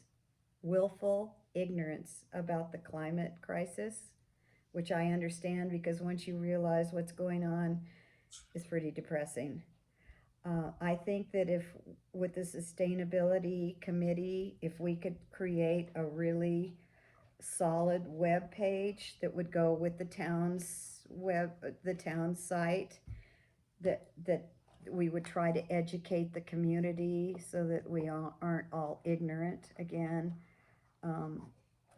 I would recommend maybe a library with books that people could check out, a communal library, videos that we could put on the website, and maybe even have speakers come to town. That would be something I would recommend that we could probably try to do. And other than that, and all this stuff that you guys have already downloaded that I have printed out, which is the Boulder and Aspen cap, which is amazing. And I just wanted to say that if we did this, that I would like our, I guess, kind of a moniker goal would be what Boulder wrote with their new cap, which was that climate action becomes mainstream in every local government department and agency with a systematic approach and governance system that ensures long-term emissions reduction target is integrated into all of the city's daily operations and policies. And that, to me, is probably the most important statement that could be made. Everything the town does should be focused on saving the planet in the climate crisis. And that would be one of my focuses. And just the last thing I want to say, because I know I've heard from council members that you think I'm aggressive and you don't like the tone of my voice. Well, the tone of my voice is that I'm desperate. I'm a 74-year-old woman, and I probably have as much time on this planet as the planet has if we don't do something to save it. And it's my only concern. It's not passion, it's desperation. But I just want you to know, since I've come in front of you sometimes before and you thought that I was aggressive, is that if I point a finger at you to get something done, 3 fingers are pointing back at me, and I am equally guilty of everything that this planet is trying to shake off from the human race. So please don't think I'm condemning anybody any more than I'm condemning myself for our lack of caring, really, for this planet. And I would like to contribute. I don't know if I should be outside the system or inside the system, but anyway, this is my video to you. Thank you for this sustainability committee, you guys. Awesome, awesome, awesome. Thank you.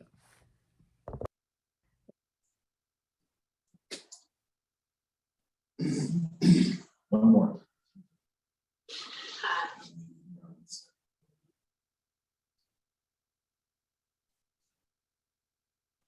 Hi.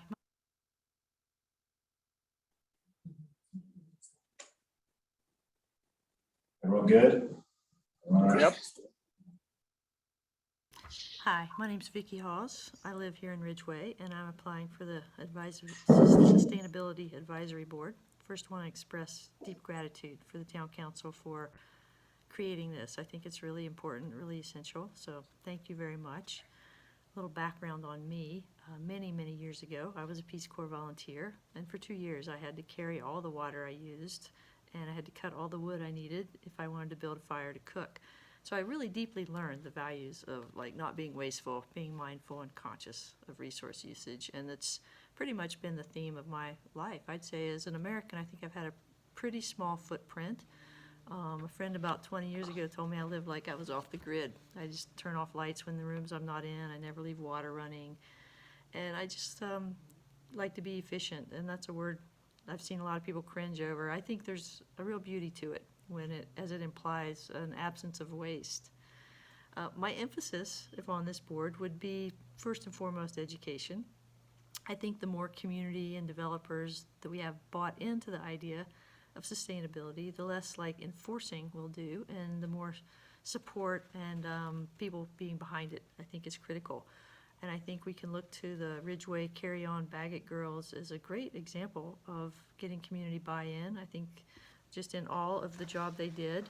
And that leads me to thinking that we need to include the schools and the younger citizens in these efforts. I think the schools are ripe for that. I think be a great place to do some grassroots work on sustainability and just in general increasing our education and our awareness of how we can reduce our greenhouse gas emissions. Also think that we can look to nature, and nature is quite perfect. There was a documentary quite some time ago after Al Gore's, Leonardo DiCaprio hosted it, and of course it had all the dire things that we're all living in right now, but in the end, some of the ideas they had were to build a house that behaves like a tree, a house that creates all its own energy and creates no waste, and to build cities and communities that behave like a forest, that create no waste and generate all their own power. I haven't seen a lot of follow-up on that, but I think it's a great idea, and I think it's one of many great ideas to move towards sustainability. I was a co-creator, co-founder of the Ridgway Community Apiary, and I'm on the steering committee and am the education coordinator. And I have to say, in just our very first year, very grassroots beginning we've had amazing support from the River Park community. It's just been thrilling to see. We get reports from them of people being excited, seeing more honeybees in their yards. A lot of people are planting pollinator-friendly gardens, and just the general awareness of the value of pollinators in our world has increased in just a small amount in just this first year, and it's been wonderful to witness. Another thing that would be on my radar with sustainability would be wildlife corridors as we grow as a town, and one place I've seen a lot of carnage is that on the Highway 550 right above town, right at the top of that hill, I think the town could definitely work with CDOT to make some kind of crossing or something to keep the deer and other wildlife more alive. Another concern of mine is our use of magnesium chloride on the roads. It's a salt, it's a corrosive. I don't personally know what it does to the river, but I doubt if it's good. I definitely see a lot of dead trees along the roads that it's used on. My approach would not be to say we have to stop this, it's bad. It would be to research and find a more sustainable solution to the dust problem that's affordable as well. And water. We can't talk about sustainability in the Southwest without bringing up the water issue. It is the big one. And I would love to see Ridgway be a pioneering, progressive town leading the pack in how we grow with and conserve and be intelligent in our water use. So overall, I would be very excited to be on a problem-solving team like this and to be able to give some good forward momentum to Ridgway as a town. So I really appreciate your consideration. Thanks for doing this. Yes, much gratitude.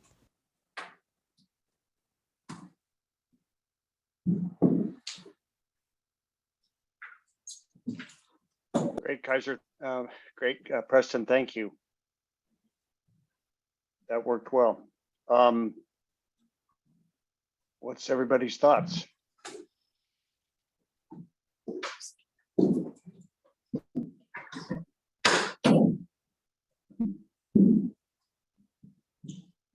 Can everybody hear me?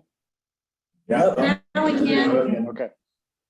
Just want to make sure I'm still on.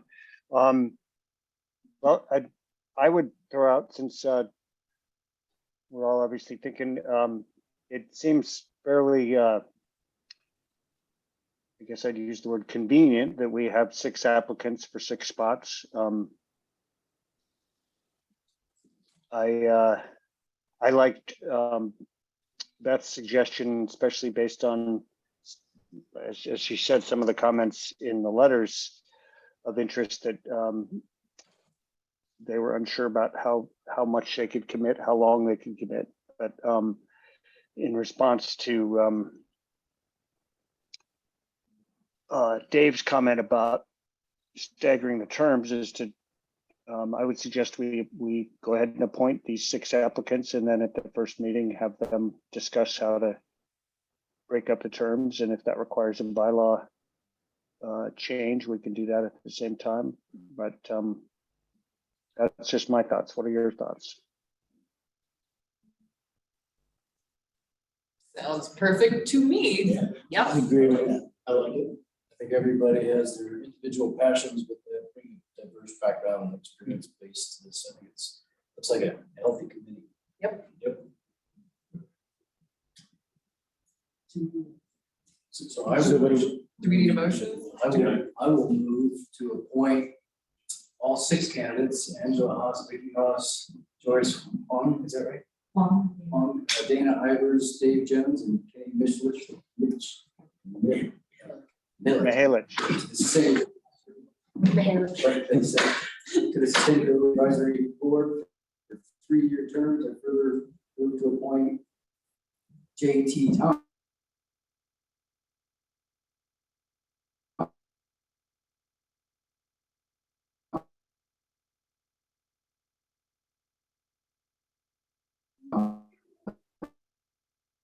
as the council member to serve as the ex-officio member to serve as the alternate of the Sustainability Advisory Board. I'll second that.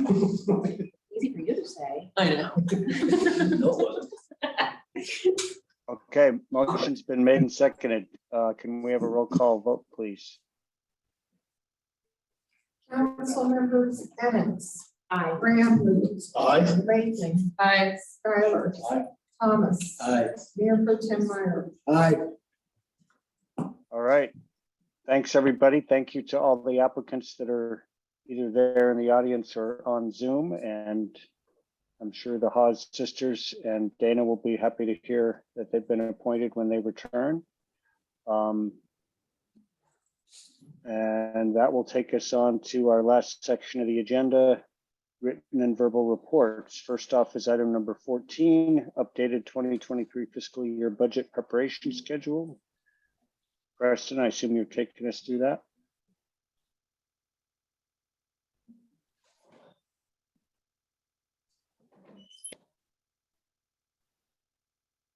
It's still cutting out a lot. I don't know. I don't know what's going on with the bandwidth.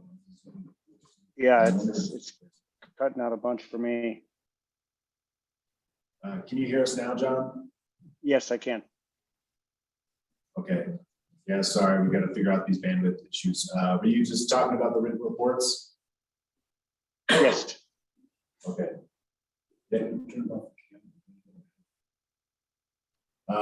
Yeah, the first one in the packet is just an updated version of the budget preparation schedule. There was one change based on the conversation last meeting. The budget retreat is scheduled for Saturday, October 29th instead of Saturday before. Thank you, guys. No problem at all. So that was that. The next item was, or is the, it's a progress report related to the 2022 strategic plan. I think there's a lot of good information in there, and there's a lot in there. If you don't have any questions on anything, you're welcome to reach out or bring it up. You're welcome to bring it up now. But try to do this as often as I can.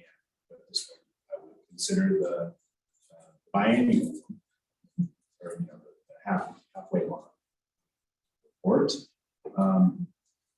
Sad to say, I did not have enough time to write the manager's report for this meeting. So there's not a joke to make fun of me for tonight. I have one too. I know. Before we get to the joke, I do want to highlight about some things because we know how long it takes to get through these jokes. Active. Sorry, I shooter- didn't, Go ahead, Oh. John. I couldn't understand that last bit. You said you were saying something about the active shooter. Yeah, there are a couple of things I wanted to highlight real quick that will be in my report that is forthcoming. Active shooter training is scheduled for next Wednesday, 10 a.m. Lunch will be provided for staff, elected officials, and appointed officials too. Shane's going to be administering that with the help of his deputies, so we're looking forward to that. I received a note from CDOT that they're hoping to repaint the Sherman Street crosswalks here in the next couple of weeks. That's hopeful, but they've been super busy, so they're hoping they can get a paint crew out there. Not a promise, but a hope, of course. The last Gunnison Valley Transportation Planning Region meeting was right after the last council meeting. At that meeting, all of the MMOF applications were formally presented. Every application was approved, and we need to thank the city of Gunnison. They were able to reduce one of their projects by $50,000. The second volunteer was All Points Transit with their application.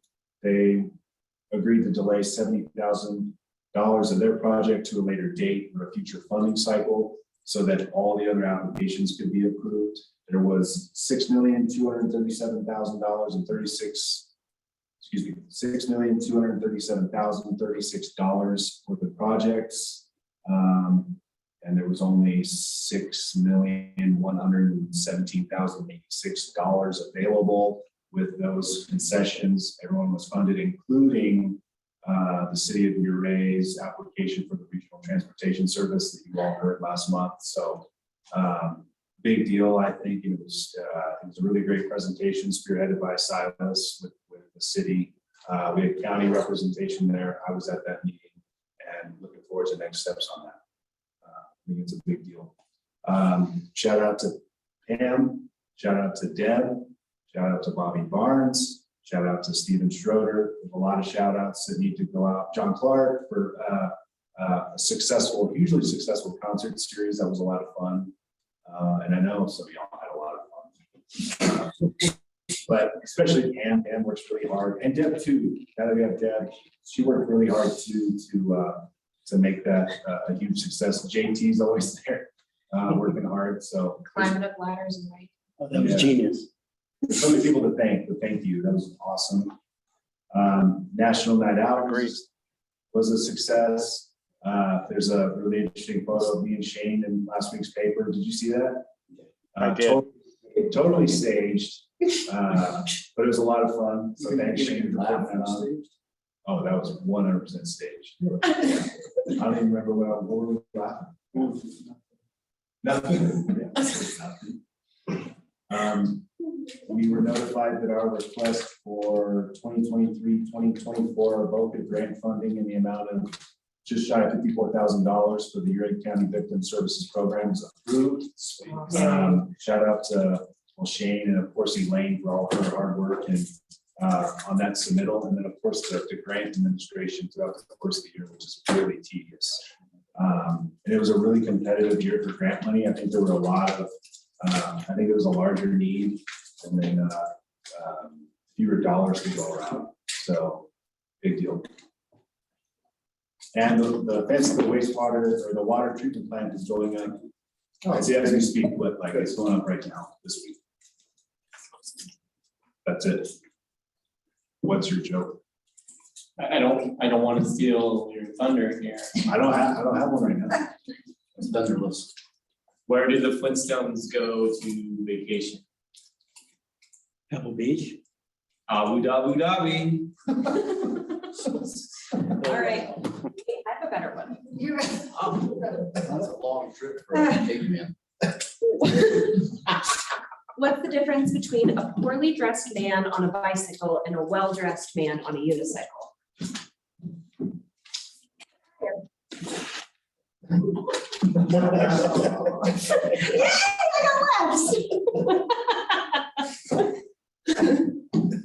Dana sent me a joke. Can I tell it? Does it involve the F word? Russ has got some. You guys are calling. I mean, were you gonna use any of those or? I will. Use any of those or? I will use them. But, wanna wait. That's okay. I got one for you. Mahatma Gandhi, as you know, walked barefoot most of the time, which produced an impressive set of calluses on his feet. He also ate very little, which made him rather frail. And with his odd diet, he suffered from bad breath.